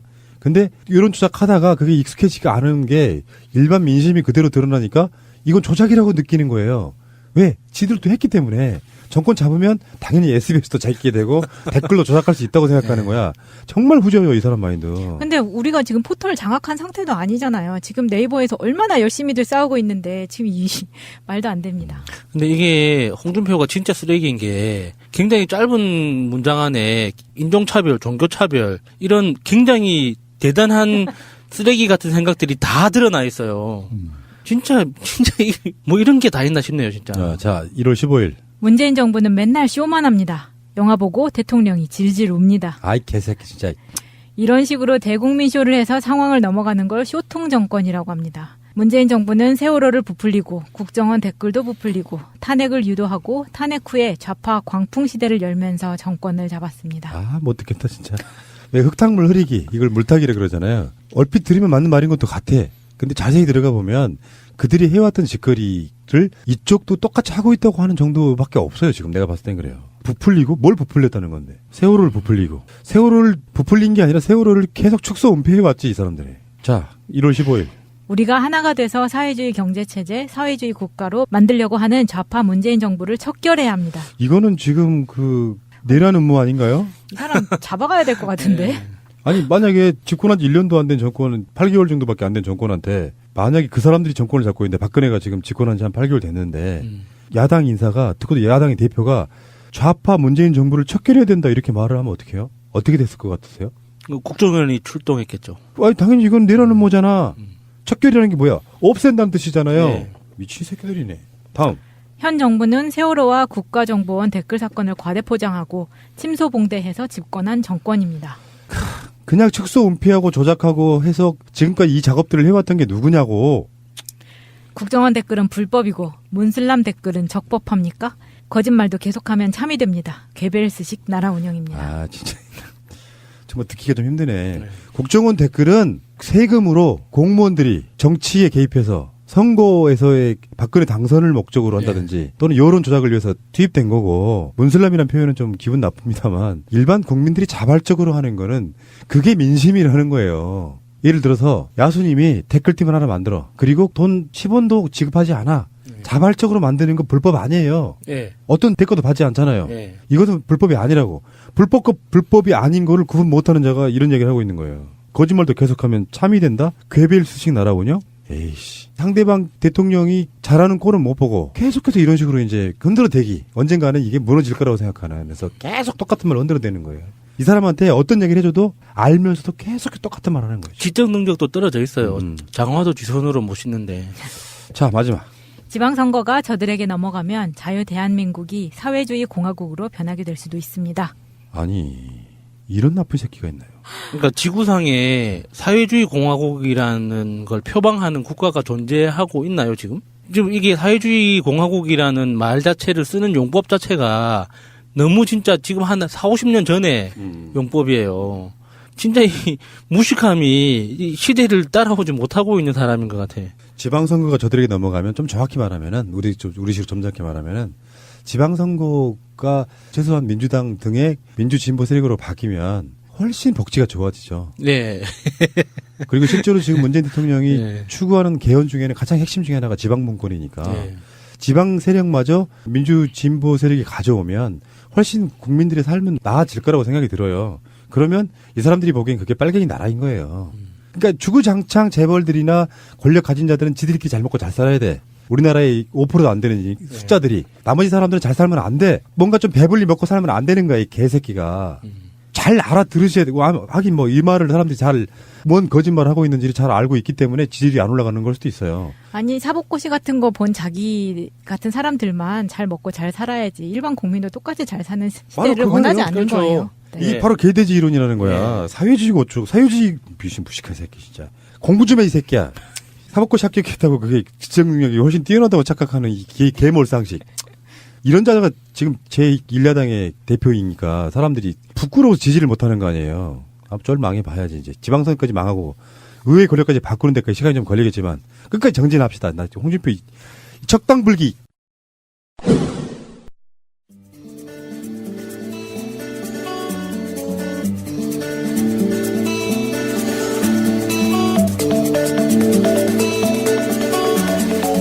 네, 네스23의 핸드폰에 대한 이야기 계속하고 있습니다. 스마트폰입니다. 네, 스마트폰에 대한 이야기. 스마트폰. 저는 마차고요. 저는 하이텔 이야기부터 조금 시작을 해보려고 하는데. 영화 접촉 있었어요. 야한 영화 중에 접촉. 19금. 네. 접속이 하이텔인가요? 데이콤인가요? 하이텔로. 하이텔. 아니에요, 유니텔이에요. 유니텔이에요? 사람들이 정말. 다 옛날 사람들이. 저는 하이텔을 중2 때부터 시작을 했었거든요. 그래서 거기에서 오빠들을 되게 많이 만났어요. 그때 제가 오빠들 얘기 나온다. 또 오빠들. 결국에 또 450으로 가는 거예요, 또? 오빠들 얘기 나온다. 채팅. 아무튼 그때부터 좀 이런 PC 통신 같은 거에 관심이 되게 많았었는데 처음에 스마트폰이 나왔을 때 제가 정말 좋아했던 게 뭐냐면 그 막 중고등학교 때 하이텔을 엄마 아빠 잘 때 몰래 컴퓨터 연결해가지고 하던 때에 제가 머릿속에서 가장 원하는 게 이런 거였어요. 아, 누워서 하고 싶다. 나 너무 피곤한데 엄마 몰래 이걸 맨날 숨어가지고 하는 게 너무 피곤한 거예요. 그렇지. 이게 또 일단 앉아가지고 이렇게 네. 해야 되니까. 그런데 그게 딱 실현이 된 게 너무 좋았던 거죠. 일단 옛날에는 컴퓨터가 또 오죽에 컸습니까? 그러니까 모니터. 일단 손 안에서 다 끝낼 수가 있고 내가 누워서도 할 수 있는 게 너무 좋았고 트위터가 맨 처음에 나왔을 때 정말 좋았던 게 내가 그냥 하고 싶은 이야기를 한 줄 두 줄도 그냥 막 던질 수 있다는 게 좋았었거든요. 근데 그게 정말 제가 하이텔을 하면서 제가 원하는 거였었어요. 그래서 되게 좋아했었는데 스마트폰이 생기면서 그 찰나에 없어진 게 있어요. 아까 이리님이 말씀하셨던 것 같은 건데 삐삐? 아니요. 싸이월드. 싸이월드를 스마트폰으로 하지는 않았어요, 우리가. 네, 못했죠. 맞아. 네. 그 전에 사라져버리는 바람에. 아니, 근데 그게 SK 네트워크스인가? 예. 거기에서 모바일로 넘어가는 거를 하지 않았다는 거예요. 예. 그게 소용이 없다고 생각해서 결정을 그렇게 내리면서 완전히 고사된 거죠. 맞아요. 예. 그런데 이제 연동이 안 되면서 스마트폰과 함께 싸이월드가 사라졌는데 그때 이제 저는 이제 방 꾸미는데 너무 혈안이 돼가지고 도토리 또 도토리를 무지하게 사서 막 꾸며놨던 게 너무 아까운 거예요. 지금도 들어가면은 있긴 있어요. 사진도 남아있고 좀 남아있는 거 있더라고요. 얼마 전에 뭐 사진 다 포괄하고 뭐 그렇게. 그게 그 도토리가 그 SK 네트워크스 입장에서는 부채로 잡혀 있거든요. 그러니까 회사를 청산을 못 하는 거예요. 그 돈을 돌려줘야 돼. 안 그러면은 그 회사가 사기를 친 게 돼서 그래서 지금 그 싸이월드를 못 없애고 있는 거예요. 더 이상 이제 운영은 안 하지만 없애지 못하는 거예요. 애매하네. 그거를 없애는 순간 만들었던 그 대표이사는 이제 철컹철컹 해야 되는 거예요. 그런 거구나. 그래서 좀 아까운 게 그런 거더라고요. 연동을 했으면은 괜찮은 아이템 같거든요. 제가 계속해서 뭔가를 사서 내 방을 꾸몄을 것 같아요. 그런데 스마트폰이 등장하면서 제가 말했던 트위터라던가 싸이월드가 사라진 게 아쉬웠다던가 그런 것들이 있었는데 스마트폰이 등장하면서 제가 또 하나 좋아했었던 거는 전 세계의 라디오를 쉽게 들을 수 있다는 거였어요. 그게 꼭 뭐 AFK나 옛날에는 그런 걸 많이 들었잖아요. 영어를 하려고 하면. 그런데 제3세계의 언어 같은 거 라디오를 들을 수가 없었단 말이에요. 근데 그게 너무 좋더라고요. 그래서 나는 이걸로 내가 다니고 싶은, 내가 알고 싶은 나라의 언어를 할 수 있겠다. 막 이런 생각을 했던 거예요. 학원을 안 다녀도 되겠다. 그러면서 그 나중에 아이폰이 한 2세대 지금 처음에 이제 들어왔던 거 말고 그 다음에 정도 생겼을 때는 이제 팟캐스트라는 게 생겼어요. 그때 처음. 한 2009년, 10년 이때였던 것 같아요. 그때는 낙곰수라는 거는 그때는 몰랐고 없었고 그때 이제 하와이 서핑 팟캐스트 막 이제 완전 미국에서만 만들어내는 컨텐츠만 있을 때였거든요. 근데 그때 제가 서핑하는 거를 이제 장비를 조금씩 살 때여가지고. 그거 진짜 오디오로만 들으면 느낌 안 날 것 같은데. 근데 비디오 팟캐스트였어요. 서핑을 어떻게 오디오로. 그러니까 서핑을. 자, 이렇게 중심을 잡으시고 파도 올 때 올라타는 겁니다. 그렇죠. 느낌 알잖아. 뭐야 이거잖아. 근데 그게 사람들 많은 출퇴근 시간에 전철 안에서 내가 이 파도를 타는 이걸 보고 있으면 너무 좋은 거예요, 이게. 맞아. 근데 그때는 핸드폰으로도 볼 수 있었지만 그때까지만 해도 아이팟이라는 게 있었어요. 아이팟. 네, 그래서 핸드폰 기능이 없는 아이폰 같은 거였거든요. 그걸로 이제 보면서 각 나라에 잘 나가는 팟캐스트를 막 봤죠. 이런 거는 누가 만들까? 나도 이런 거 괜찮다 되게. 한글로 하면 또 만들어 뭐. 네. 야, 그거 굉장히 빨리 접하신 건데. 네, 전 제 글이 빨랐어요. 그러면서 내가 이걸로 영어도 공부할 수 있고 너무 좋다라고 생각을 했었거든요. 그러면서 진짜 팟캐스트로 거의 잠자는 시간 빼고 계속 영어 방송을 들을 수 있게 그게 된 거예요. 나중에는 영어랑 이제 불어를 막 섞어가면서 이게 너무 편하고 좋은 거예요. 그래서 제가 스마트폰이 비싸도 이게 제 가격을 한다는 생각을 한 거죠. 왜냐면 학원을 안 가도 되니까. 그러다가 이제 낙검수를 듣게 되고, 이게 우리나라에서도 이런 거 만드네? 이제 이런 게 있었고, 그 후에 이제 영어 사전을 안 사도 되는 거? 그러니까 영어 사전을 사실은 지금은 뭐 네이버 영어 사전이 있는데 이거는 와이파이가 있어야지만 되고 조금 내가 돈 주고 산 앱보단 좀 느려요. 근데 만약에 동아에서 나오는 영화 사전 이런 걸 사면은 아직도 앱상에서는 한 25,000원, 30,000원 정도 하거든요. 처음에는 그걸 샀어요. 지금처럼 네이버에서 사전을 풀기 전에. 근데 이게 어차피 외국에서 쓰려면 사야 되는 거예요. 왜냐면 와이파이 안 되는 데가 너무 많으니까.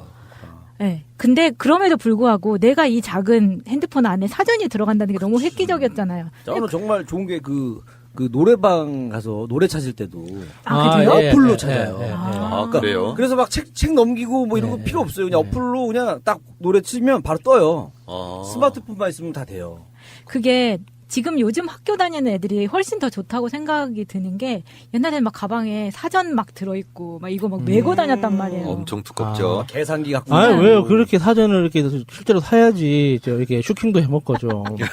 엄마 메리엄 사야 돼요. 엄마 롱맨 사야 돼요. 엄마 딕셔너리 사야 돼요. 수학 정석도 사야 돼요. 그래서 보니까 우리는 학교 다닐 때 핸드폰도 없었잖아요. 있어봤자 삐삐가 겨우였는데 요즘은 보니까 학교에 스마트폰 충전 때문에 이 아답터가 쫙 있고 애들이 거기다 그 충전이 장난 아니더라고요. 네, 그 장면이 진짜 좀 신기하더라고요. 네. 그래요? 왜냐면 뭐 30명이면 30명이 다 가지고 있기 때문에 그렇죠, 이제는. 네, 이거를 다 충전을 해야 되는 거예요. 예전에 그 난로에 도시락 올려놓고 막 먹듯이 막 도시락 다 올려진 것처럼 그 이제 충전기가 이제 그렇게 됐다라는 거 아니에요? 또 그런 이야기 있잖아요. 10대들을 꼬시려면 그 와이파이 개방해 놓으라고. 그러면 그 근처에 10대들이 쭉 와가지고 다들 스마트폰 하고 있다고. 네. 일리가 있네요. 근데 그런 이야기도 있어요. 내 여자친구가 내 친구랑 바람 피는 걸 어떻게 아냐. 네. 내 친구를 여자친구 집에 같이 불러서 노는데 내 친구 와이파이가 연결되었습니다. 그럼 너 언제 왔다 갔어? 딱 그렇게 딱 걸리는 거죠. 말되네. 그래서 제가 그 달라진 강의실 풍경을 봤더니 일단 뭐 사전 같은 게 두꺼운 게 없어졌으니까 좀 가방이 가벼워지기도 했지만 교수님, 선생님의 말하는 거를 녹음이 가능한 거예요. 그렇지. 네. 그러니까 뭐 인터넷 강의 뭐 이런 거를 굳이 내가 그냥 선생님 거 녹음해서 바로 들을 수도 있고 그러니까 나중에 대학교 다닐 때 좀 어려웠던 게 그런 거였거든요. 고3 때만 너무 주입식으로 배우다가 대학교 가서 너무 달라지니까 어떻게 정리를 해야 될지 몰라서 처음부터 끝까지 교수님이 하는 말을 다 받아 적은 적이 있었어요. 그렇게 학기를 보낸 적이 있었는데 그게 정말 힘들었었거든요. 너무 필요한 거예요. 그랬는데 요즘 애들 보니까 녹음을 하면서 필기를 하더라고요. 저희 때도 뭐냐면은 이 선생님 먼저 수업하는 스타일이 보면은 오자마자 칠판에다 분필로 30분 동안 쓰고 있어요, 계속. 그것만 쓰는 거야, 노트만 계속. 그래서 그건 진짜 설명 그다음에 잘못된 20분 거예요. 하는데 내가 지금 생각해 보면은 하기 시간이 싫었어. 너무 아까운 거예요. 맞아요. 아깝죠. 왜냐면 이거 쓰고 있다 얘기를 못 듣잖아요. 쓰는 사이. 근데 지금은 안 해도 되잖아요. 하고 예전에 제가 졸업할 때쯤에 나온 게 뭐냐면 무슨 미리 글씨를 쳐놔가지고 어디다가 갖다 대면은 이제 이게 화면에 뜨는 거 있잖아요. OTP. 그런 거. OHP. 그런 거. 그거까지 나왔던 거 봤어요. 근데 그거 나는 요즘 같았으면 공부 잘했을 것 같아. 나 이거 필기도 느려 죽겠는데 요즘 제가 여기저기 강의를 들으면서 느낀 건데 녹음을 안 하는 게 좋은 것 같아요. 이게 녹음을 하잖아요. 그걸 믿고 공부 안 집중력이 떨어져. 그건 맞아. 있어. 예, 이게 예를 들어서 녹음기를 안 켜놓은 상태에서 강의를 들으면 이 시간이 지나가면은 끝이라는 생각 때문에 굉장히 긴장감이 유지가 되는데 녹음기를 켜놓으면 나도 모르게 눈이 스르륵 감기기도 하고 딴 생각을 하기도 하고 그러면서 딴 생각이 하는 순간 강사의 말을 듣는 게 아니라 녹음 잘 되고 있는지를 먼저 확인하는 거예요. 그렇다고 해서 꼭 나중에 다시 들을 그러니까 한 번도 들은 적이 없어. 그걸. 그래서 요즘은 무슨 뭐 이야기를 들으러 가면 녹음 안 해요. 그러니까 야수님 같은 분 덕분에 사실 그 최순실 그런 게 다 밝혀진 거예요. 다 받아 적어가지고 일일이 받아 적은 거잖아요. 녹음기 있었으면 그거 없앴으면 사실은 끝나는 거였는데. 그리고 이런 것도 있더라고요. 칠판에 판서한 거를 다 적었지 하고 선생님이 지우니까 선생님 잠깐만요 저 찍고요 이렇게 이제 맞아요. 찍어야 된다고. 찍어서 이제 보관을 하고 그걸로 이제 뭐 나중에 집에 가서 공부한다는 핑계로 하지만 사실은 이걸 찍어야 마음이 편한 거죠. 자기 만족이에요, 그냥. 선생님들도 이제 옛날만큼 칠판을 많이 안 쓰실 것 같은데 왠지 그냥 그 전체적인 내용은 쫙 뿌려주고 거기 뭐 단톡 카톡방에다가 올리고 맞아, 그럴 수도 있어요. 이메일로 뭐 하고 설명만 해주는 거야 보면서 이렇게 그러면 50분 동안 설명만 들을 수 있잖아요. 근데 문제는 핸드폰을 또 그렇게 너무 오픈해 놓으니까 수업 시간에 그것만 보는 건 아닐 거 아니에요. 사실 애들하고 카톡도 하고 뭐도 막 할 거란 말이에요.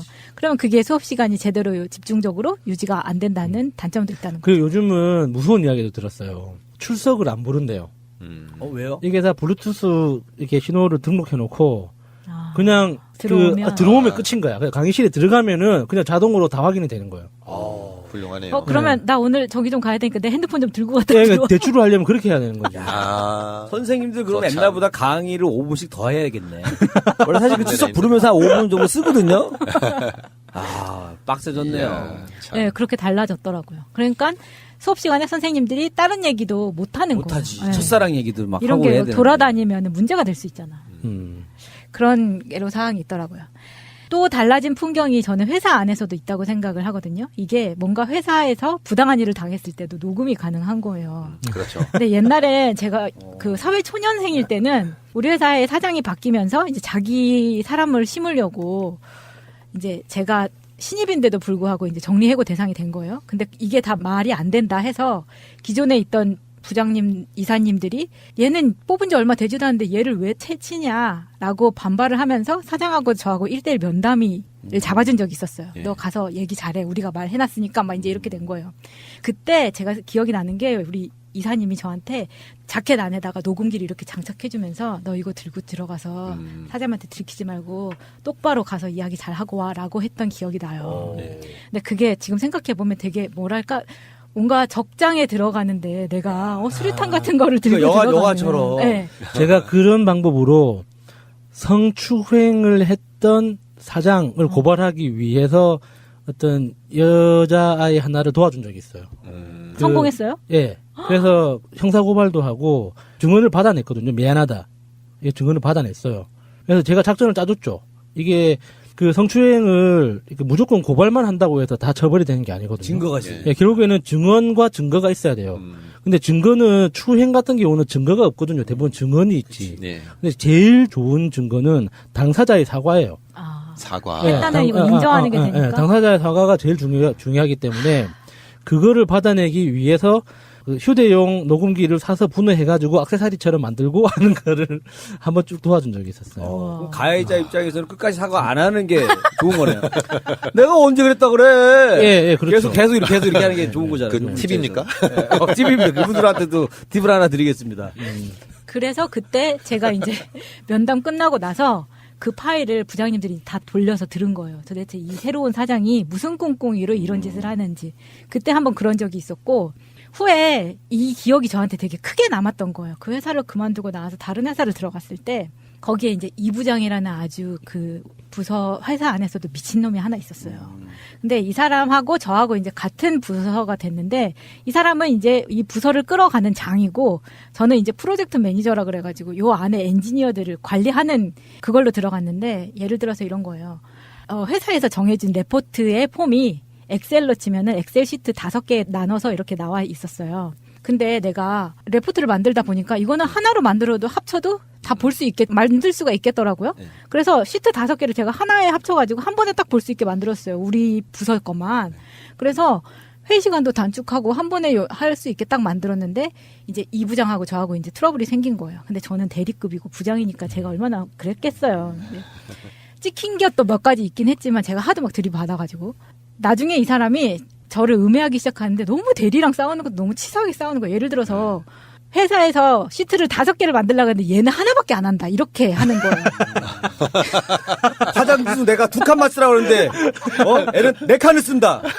이런 거. 그래서 저희 입장에서는 완전 억울한 거죠. 왜냐면 나는 훨씬 더 실용적으로 만들어 놓은 걸 칭찬을 받아도 모자랄 판에 일을 제대로 안 한다고 하니까. 그래서 내가 이런 것들이 이제 쌓이기 시작한 거예요. 근데 너무 말이 안 되니까 내가 이 부장 한번 칠 수 있겠는데? 이 생각이 딱 드는 거예요. 그래서 그때 예전에 회사 다닐 때 이사님이 저한테 채워줬던 그 녹음기가 생각이 났어요. 내가 이 자식을 한번 잡아야겠다라는 생각이 드는 거예요. 그래서 부서 회의가 딱 열렸는데 이 부장이 딱 보니까 맘먹고 나를 어떻게 한번 쳐보려고 한번 들어온 것 같더라고요. 그래서 제가 그때 딱 스마트폰 애플 3GS가 들어왔을 때였어요. 그리고 우리 부서에 우리 회사 전체에 딱 2명만 스마트폰을 들고 있을 때였거든요. 부장님 얘기하세요 하고 내가 스마트폰을 그 사람 앞에다 그냥 딱 갖다 놨어요. 그래서 정확하게 그 사람의 모든 말도 안 되는 주장을 하는 걸 다 녹음을 한 거예요. 그리고 그걸 딱 따서 제가 인사부에 보냈어요. 이 사람이 이렇게 이야기하는데 나 같이 일 못하겠다고. 이게 말이 되는 거냐. 내가 만약에 뭐 예를 들어서 시트 5개를 하라고 했는데 하나에 합친 게 문제가 된다면 내가 그거에 대한 처벌을 받겠다고. 그게 타당하다면. 그러면서 제가 부장하고 엄청 트러블이 생긴 거였는데, 근데 나중에 이제 저는 나올 때 최대한 내가 이 사람한테 데미지를 줘야겠다라고 생각을 했기 때문에 이 사람이 제가 나간 다음에 완전 자천됐어요. 그리고 마차님한테 잘 보여요. 그 사람이 잘 보여요. 면담 오잖아요. 도청 다 확인하고 다 확인하고 공항처럼 비밀 카메라 어디 박아놨나 다 확인하고 그다음에 얘기하라고. 근데 너무 그렇게 회사에서 말이 안 되는 공격을 자기보다 부하들한테 그렇게 할 때 방금 말씀하셨던 뭐 성추행에 대한 이런 것도 그렇고 스마트폰이 생기면서 약자들이 오히려 자기 자신을 이렇게 보호하는데 훨씬 더 기회가 많아졌다? 그러니까 제가 최근에 드렸던 다른 분에 대한 그 조언도 그런 거였어요. 그러니까 부당 해고의 위협을 느낀다고 하더라고요. 여러 가지 이야기를 했지만 결론은 그거였어요. 부당 해고의 위협을 느껴서 이렇게 어떻게 대응을 하고 싶다. 그러길래 제가 제일 먼저 했던 이야기가 무조건 녹음하라 그랬어요. 그러니까 녹음하는 행위 자체가 내가 스스로를 방어하고 있다는 그런 위안감도 주거든요. 그리고 그 증거가 있어야지만 나중에 대항을 할 수가 있어요. 근데 이게 굉장히 차갑게 들리잖아요. 사람하고 이야기하는데 녹음한다는 그 행위 자체가. 그런데 내가 약자일 때는 어쩔 수가 없어요. 그게 무기처럼 느껴질 그거 말고는 내가 할 수 있는 게 없거든요. 네, 얼마 전에 보니까는 뭐 녹음 방지법을 뭐 만든다 뭐 그런 얘기가 있었잖아요. 이제 너무 함부로 녹음이 되니까. 근데 아이폰은 통화 중 녹음이 안 돼요, 지금도. 통화 중 녹음 안 되죠. 되는데 삼성 거는? 저는 자동적으로 무조건 통화 녹음을 시켰는데요. 한 번은 제가 그 안동 근처에 있는데 갑자기 전화가 온 거예요. 전화가 와서 제가 뭐 핸드폰 때문에 일했던 거기에 계속 있느냐고. 그래서 제가 거기 나온 지 좀 됐는데요. 이러니까 다짜고짜 욕을 하는 거예요. 그거를 나왔으면 나온 거지 왜 나왔다 그러냐. 말이 안 맞는 거예요. 할배인데. 그래서 저는 순간 이해가 안 되는 거예요. 외로워서 그래요. 외로워서. 내가 나와서 그 일을 못 해드립니다 했는데 그렇게 따지면 말이 안 되잖아요. 그래서 그때 이거 자동 기능을 켜놔야 되겠다 싶어가지고 나왔다고 못하는 게 말이 돼? 다시 들어가! 왜 그런 식인 거예요. 그러면서 막 욕을 하는 거예요. 아니 나온 지 몇 달 됐는데요. 그래서 제가 그때 켜고 그 다음부터는 녹음하기 시작했습니다. 그럼 전화하면은 자동으로 항상 녹음이 돼요? 저는 100% 녹음되게 만들어놨어요. 요즘 그렇게 하시는 분들 많아요. 그러니까 언제 내가 눌러야 될지 타이밍을 모르니까 그냥 아예 그냥 항상 해놓자. 근데 특히 이제 뭐 어떤 일에 연루됐거나 그런 분들은 차라리 아예 그렇게 하는 게 나을 것 같아요. 그게 낫죠. 그때 지금 뭐 녹음 파일 나온 것도 아마 그렇게 해서 녹음된 걸로 알고 있어요. 청와대에서 나온. 자동으로 걸어놔서. 네, 여기까지 네스23회 스마트폰에 대한 이야기 나눠봤습니다. 네, 자 여러분들은 스마트폰 하면 어떤 이야기가 떠오르십니까?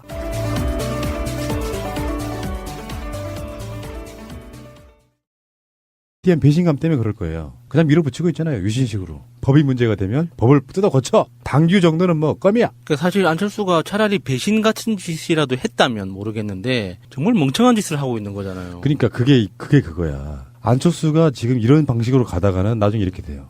박정희가 여론을 조작해가지고 대통령을 더 하셔야 됩니다. 그런 거에 놀아나가지고 결국에는 영구집권체제, 총통제, 그게 유신이잖아요. 네. 마찬가지로 안철수의 지금 방식이면 당대표 임기를 국민의당이 정권을 잡는 날까지로 한다.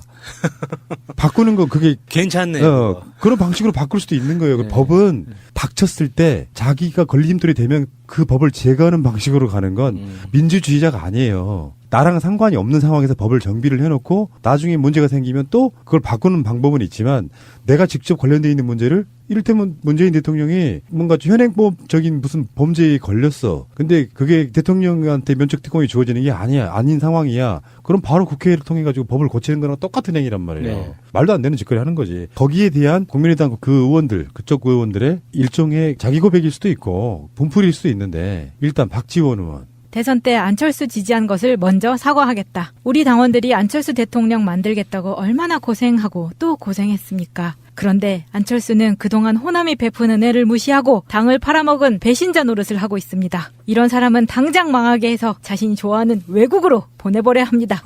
미쿡 말씀이시죠? 아니 지금 현재 한 당에 있고요. 심지어는 박지원은 안철수의 상황으로 불렸던 사람이에요. 네. 근데 이렇게 말한다는 거는 정치인들이 할 수 있는 최고의 저주잖아요. 이건 좀 뭐라 해야 되나 이후에도 계속 또 다른 그 의원들의 멘트도 나오겠지만 자기들의 격까지 같이 떨어지는 느낌이에요. 그런데 그만큼 분노하고 있다는 네. 뜻이죠. 법 바꾸는 형태로 막 밀고 가니까. 장병환 의원. 안철수가 대선 때 만세 외치면서 만든 포스터 보셨습니까? 거기에 우리 당 이름이 있었습니까? 아니요. 아니요라고 답하자. 안철수는 그런 사람입니다. 얼마나 국민의당과 당원을 우습게 보고 무시했으면 자기 대선 포스터에 당 이름조차 넣지 않았습니다. 심지어 캠프에 있는 주요 당직자들하고 상의조차 하지 않고 포스터를 만들었습니다. 그때는 뭐하고 지금. 자, 다음에 유성엽 의원. 대선 때 안철수 대통령 만들어 보겠다고 토론회에 앞서 문재인 당시 후보의 공공부문 일자리 증가 공약을 반박하는 자료를 만들어줬습니다. 그런데 이 바보가 그거 하나 제대로 말을 못해서 MB 아바타라는 소리를 듣고 하룻밤에 지지율이 폭락했습니다. 그러니까 공공부문 일자리 공약을 반박하는 자료를 만들어 줬는데 그걸 제대로 가서 풀지를 못했구만. 여기 이런 데서 실력이 드러나거든요. 좀 이렇게 역량이 있는 의원들은 키워드와 숫자만 딱 줘도 알아서 풉니다. 그런 걸 보면서 제가 대표적으로 기억하는 사람이 추미애 대표님. 한 15분짜리 이 이야기를 키워드 2개와 숫자 5개로 다 풀어냈었어요. 상임위장에서. 제가 그걸 보면서 와 무서운 사람이다라는 생각을 했거든요. 안철수는 그게 안 되는 거죠. 그냥 화만 나서 적어줘도 못 읽었다는 거잖아요. MB 아바타냐 이 말을 해버린 거죠.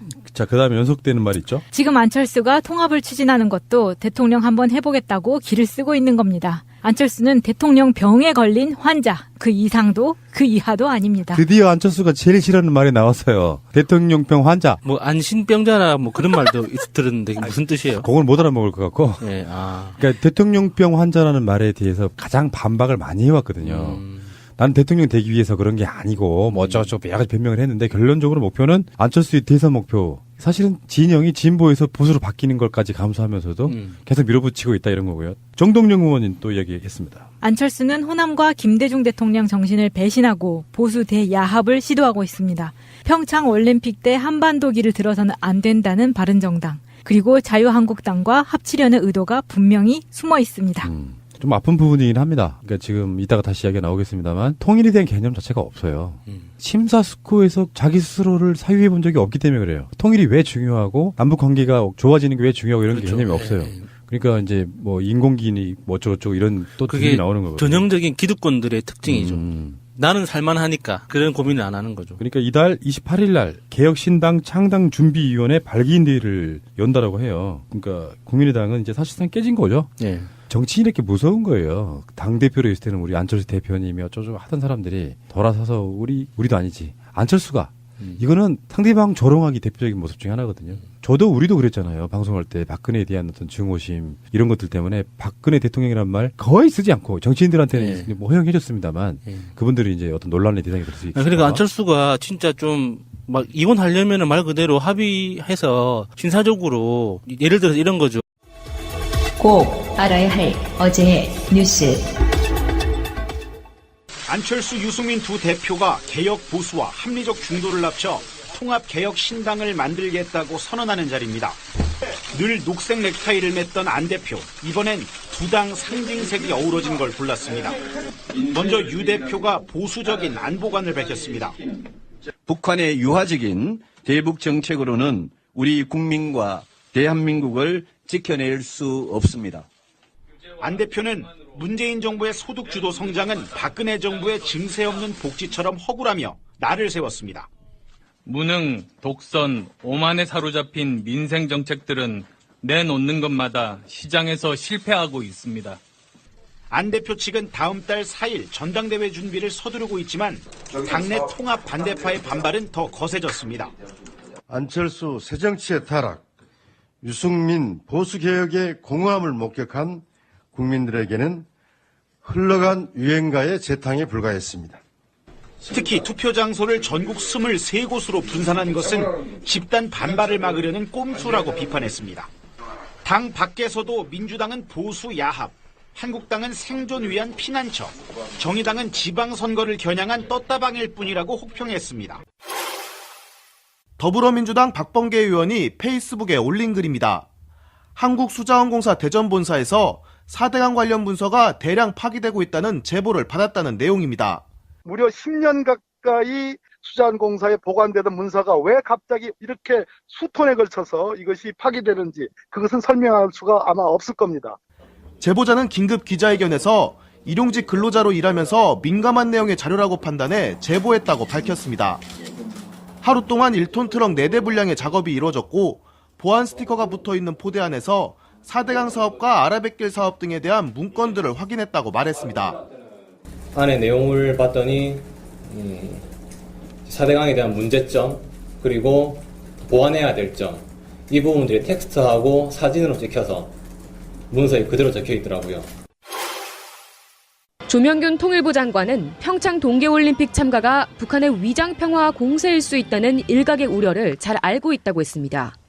그럼에도 정부가 잘 대응할 수 있다며 한반도 평화 정착의 계기로 삼도록 노력하겠다는 의지를 밝혔습니다. 우리가 충분히 짐작을 하고 있기 때문에 북한의 그런 우려에 대해서는 우리가 나름대로 잘 대처를 해나갈 수 있는 것이고요.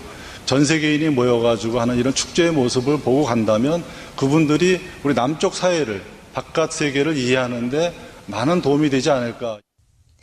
남북 여자 아이스하키 단일팀 엔트리에는 북한 선수 일부만 선택하기로 해 우리 선수단에 피해가 없을 거라고 강조했습니다.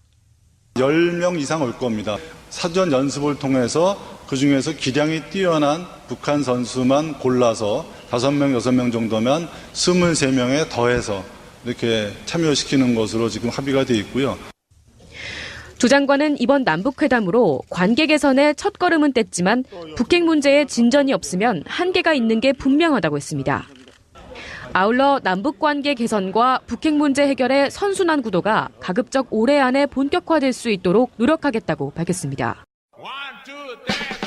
방송 중간에 좋아요를 눌러주시면 새날팀들에게 큰 힘이 됩니다. 미리 감사합니다. 트위터가 진짜 언론입니다.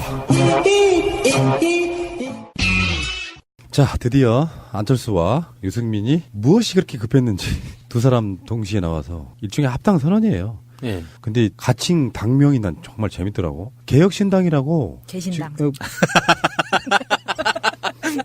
오셨네. 개신당. 두 사람 이 방송 들으면 맥 빠지겠네. 내가 하고 싶었던 말은 뭐냐면은 그 박지원과 정동영 이분들이 하는 거기도 개혁신당이잖아, 가칭이. 예.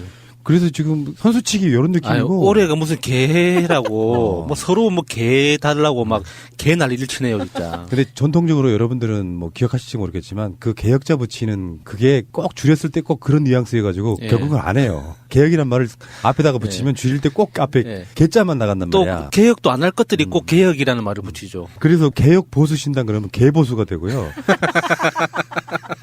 자, 어쨌건 기득권 보수 수구적 진보 물리치고 대안 정치를 하겠다. 수구적 진보는 무엇이며 기득권 보수는 뭐고 이게 뭐야 도대체. 그 유승민 대표가 얼마 전에 그런 말 한 적 있잖아요. 나 아직 통합에 완전히 찬성한 거 아니다. 맞아요. 일주일도 안 됐어요. 뭐 이런 식으로 이게 튕긴 적이 있었는데 또 그러니까 그 비례의원들 자기한테 반대하는 사람 신사적으로 내보내주고 자기하고 같이 갈 사람 바른정당으로 가고 이렇게 하면 이렇게 지저분한 모습까지는 안 볼 수 있거든요. 근데 왜 안철수가 도대체 뭘 바라고 이렇게 사람들을 나락으로 떨어뜨리고 있어요, 진짜.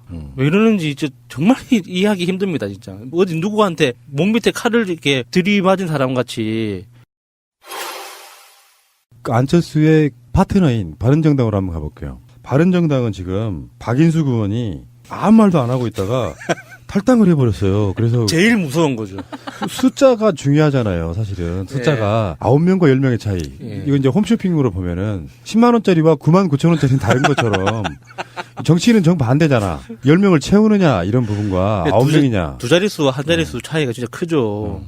이게 박인숙 의원 이게 기습 탈당했다는 기사를 보면서 카이사르 너마저라는 대사가 생각이 났어요. 그 카이사르가 칼을 그렇게 맞았잖아요. 뒤에서 갑자기 뜬금없이 푹 찔러 들어왔잖아요. 아, 브루투스 너마저구나. 근데 우리가 저번에 말할 때 남경필하고 김세현이 나가면서 이학재도 나간다고 했었는데 이학재를 주저앉혔어요. 유승민이 이학재 당신이 나가면 10명에서 빠져요. 그래서 이학재가 주저앉았는데 그 타이밍에 박인숙이 쭉 나가버리네? 이학재 의원 얼마나 속상할까. 진짜 그냥 가버리는 건데. 유승민도 전혀 몰랐다고 그러죠. 이학재 의원이 자기 지역구에서 욕을 진짜 많이 듣고 있거든요. 그래서 지금 다음 3선이 좀 불투명합니다. 동네에서 욕을 너무 많이 듣고 있어서. 그래서 지금 어쨌거나 이제 자원을 많이 동원할 수 있는 자유한국당이 절실히 했는데, 그래도 이렇게 원내대표가 이렇게 주저앉히는 바람에 참았는데 박인숙 의원이 치고 나가버렸네요. 그게 이제 비슷한 이야기인데, 그 권성동 지역구 있잖아요. 강릉에. 거기 당협위원장이 강릉시장이에요. 이 사람이 지금 자유한국당 탈당하잖아요. 이유가 뭐냐면은 권성동이 바른정당으로 갔을 때 자유한국당 쪽에서 급하게 정비를 합니다.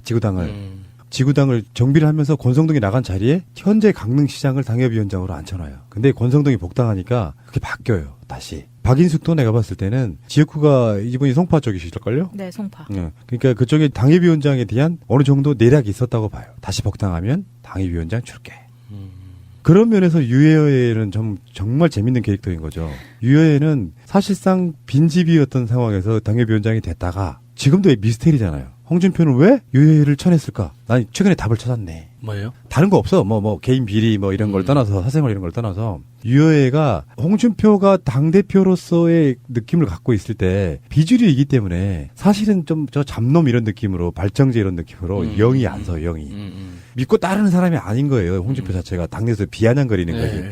저런 말정 새끼 이렇게 그 비아냥거림 속에 시범 케이스라는 거 있잖아요. 가장 화제가 될 만한 사람을 타겟팅해가지고 사실 별 쓸모도 없고 막말을 하고 있으니까 그리고 우리 쪽에서도 잡음이 없을 만한 인사.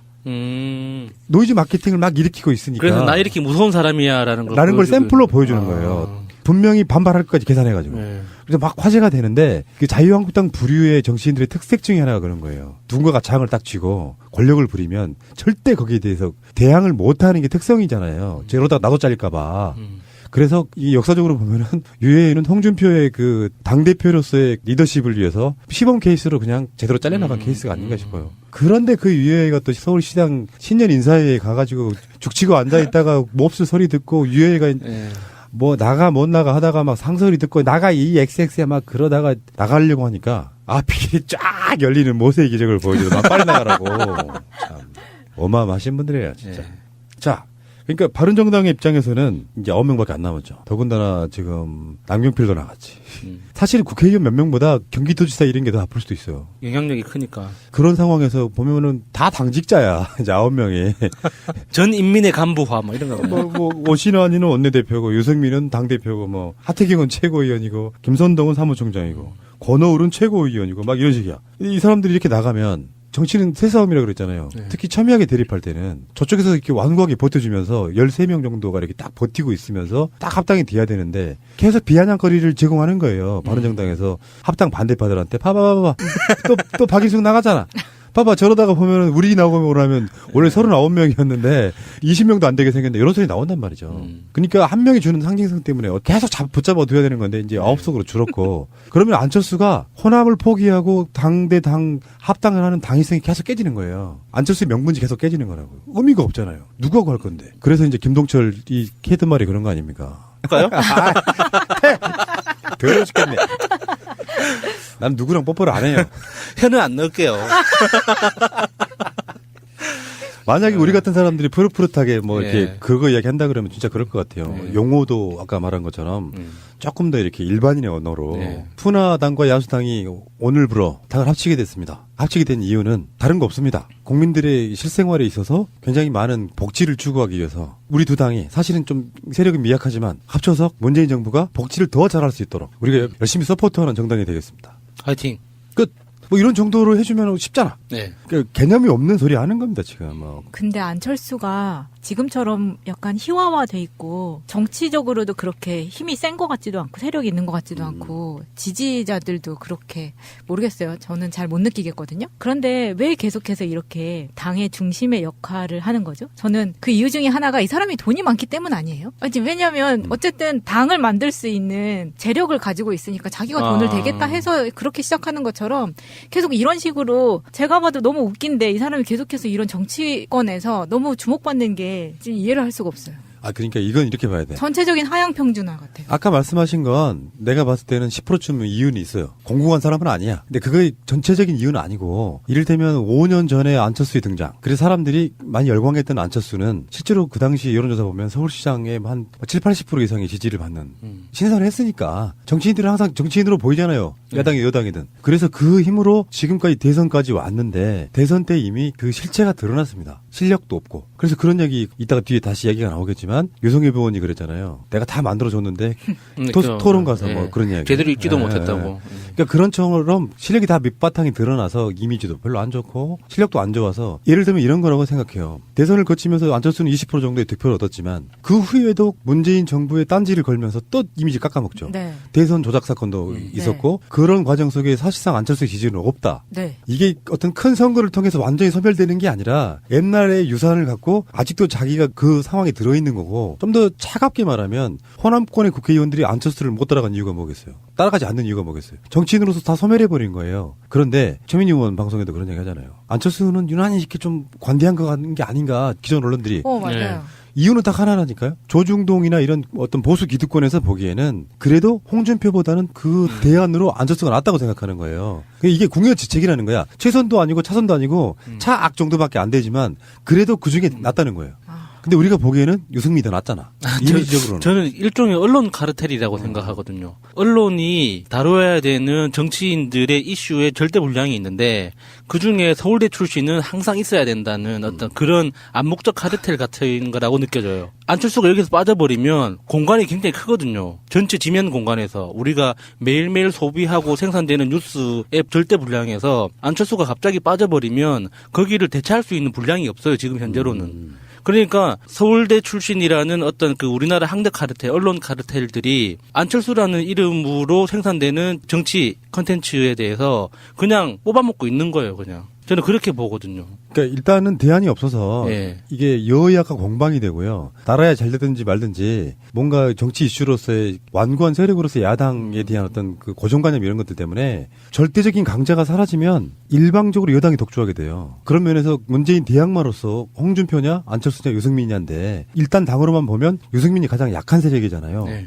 그런 면에서는 유승민이 아직까지 뜨지는 못하지만 국민의당과 합쳐져서 뭐 분당하고 한다고 해도 교섭단체는 유지할 정도가 된다면 사실은 유승민한테 안철수를 먹혀요. 정치인의 분량으로서는 저는 먹힌다고 봐요. 그러면서 안철수를 유승민을 띄우는 불쏘시개 용으로는 욕 바가지로 처먹게 만드는 거. 안철수 자체가 완전 소멸되는. 그러면서 유승민이 나중에 자유한국당을 접수하는 과정까지가 안철수는 완전히 소모품으로 저는 전락할 거라고 봅니다. 그런데 이 어떤 정치적인 흐름을 모르는 상태에서 나와가지고 쫓기듯이 지하철에서 가방을 빈 자리에 던지듯이 참 뭐 하자는 겁니까 지금. 실망입니다 씨발. 자 잠시 후에 오겠습니다.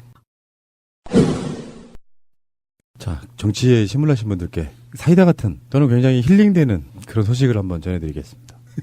전주에서요 개혁신당 결의대회라는 게 있었어요. 개혁신당 전북 결의대회. 아 지금 이게 정치 소식이 아니라는 말씀인가요? 코미디잖아요. 아.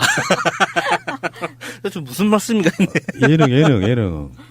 예. 여기서 이제 나오는 그 합당 반대파들의 발언들이 난 너무 충격적이었어요. 제가 안철수를 정말 싫어합니다만 안철수 안 보고 있다고 대놓고 안철수 대표란 말을 안 써. 안철수가 이 정도 되면 사실 분당된 거라고 봐야겠죠.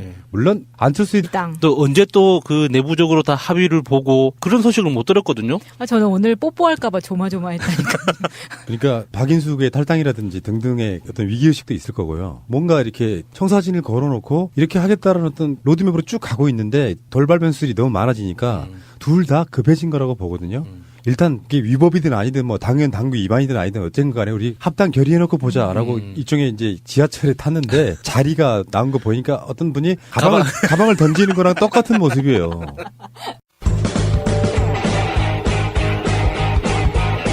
제도로서의 민주주의가 흔들리고 구타는 일은 이제 없습니다. 민주주의가 밥이고 밥이 민주주의가 되어야 합니다. 마음이 급해진 것 같아요. 네.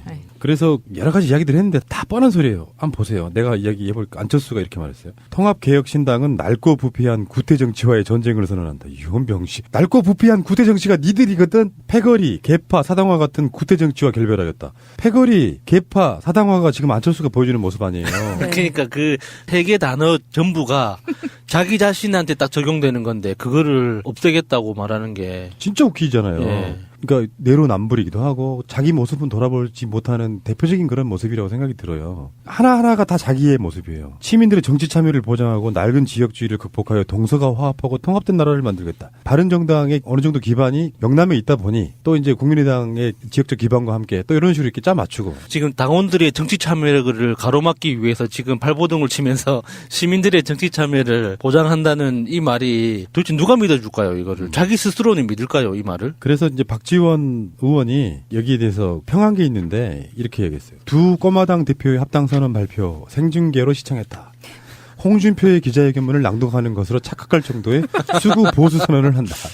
형님 먼저라더니 역시 유 대표가 이끈다. 유 대표는 미소와 자신감, 안 대표는 굳은 긴장된 표정이다. 개혁신당을 창당한다니 안 대표와 유 대표가 자신들의 통합신당을 통합개혁당이라고 한다. 따라하기보다는 수구 보수 통합당이라고 당당하게 해라. 뭐 이런 식으로 지금 비꼬았고요. 최경환 의원, 더 이상 새로울 것도 없고 희망도 없는 지루한 말잔치였다. 미사 요구와 공약을 남발했지만 안철수의 새정치의 타락, 유승민 보수개혁의 공허함을 목격한 국민들에게는 흘러간 유행가의 재탕이다. 점점 거세지는 보수 대야 반대 여론을 무마하기 위한 임시 변통이다. 이렇게 평을 했네요.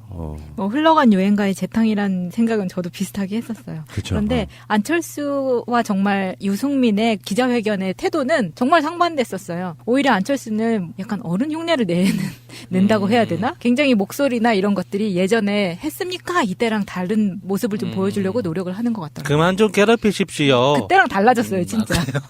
이제 정치인들이 보기엔 안철수가 대중적 인기가 있고 뭔가 사회적으로 호평을 받을 때는 상관이 없는 캐릭터인데 나쁜 쪽 이미지화 돼서 계속 어떤 비판을 받을 때는 안철수는 구상유치한 느낌 나잖아요. 정말 어린이 같은 느낌. 그것에 대한 그들 나름대로의 어떤 노력이랄까요? 개선이랄까요? 이렇게 보이는데 사실은 중요한 핵심이 하나가 빠졌어요. 보수건 진보건 간에 그들이 해야 될 것은 딱 하나밖에 없다니까. 저 안철수가 뭐 하다못해 뭐 각종 문재인 대통령의 공약들 같은 건 막 다 비판하잖아요. 자기가 했던 말도 막 비판해. 자기 공약이었는데도 비판해. 문제는 이 사람들이 관심을 받으려면 딱 하나밖에 방법이 없어요. 뭐냐 무슨 말도 안 되는 걸로 뭐 건강한 보수네 뭐네 이런 개소리 새정치 다 빼고 복지를 더 강화하시오. 그래서 우리가 방송에 이미 나갔지만 정권 연장 싱크탱크에서 보면은 문재인 정부가 아동수당을 다시 선보인다 그러잖아요. 국회에서 9월 달부터 하게 된 거 그거 안 된다. 문재인 정부가 지금 다시 아동수당에 대해서 다시 뭐 법을 발의하겠다까지 지금 올라왔거든요. 보건복지부 차원에서. 그런 것처럼 복지를 더 늘리시오. 그리고 남북 간 관계를 더 전향적으로 빨리빨리 대화하는 쪽으로 가시오라는 그런 진보적 아젠다가 없다면 그들의 공간은 없다라고 저는 보거든요. 왜냐하면 정치인들이라는 게 수많은 참모들과 온갖 많은 사람들 네트워크를 거치잖아요. 근데 우리 같은 일반인들의 목소리를 들어본 적이 없는 거예요. 자기들 공간 속에 그냥 정치 세력으로서 그러니까 지금 박지원 의원도 그렇게 얘기하고 있는 거 아니에요. 보수로 자리매김하기 위해서 온갖 미사욕을 갖다 쓰지만 사실은 달라질 게 없는 재탕, 흘러간 뭐 유행가의 재탕 이렇게 표현하는 건 그런 거예요. 진보 보수를 떠나가지고 정말 국민들 속으로 들어가서 국민이 뭘 원하는지에 대한 그런 고민으로 문재인 정부는 복지 정책을 더 강화하시오. 그러면 정부를 돕겠소. 이런 마인드로 기자회견하고 당 만들면 어느 정도 지지율 나와요. 그러니까 당원들 중에 누구 하나만이라도 안철수도 제대로 이야기를 들어보면 이런 허무맹랑한 생각은 안 할 텐데 지금 안철수가 하는 행동을 보면 한 정치만 30년 정도 한 직업 정치인들 있잖아요. 그렇죠. 한 7선쯤 돼요. 네. 그래서 이 모든 걸 정치 용어화시키고 정치적으로 해석해서 어떤 그 레토릭만 뽑아내는 이제 그런 선수가 된 듯한 느낌이에요. 자, 이제 야수당과 푸나당이 이제 예. 서로 협상한다고 한번 예. 해보자고요. 뽀뽀 먼저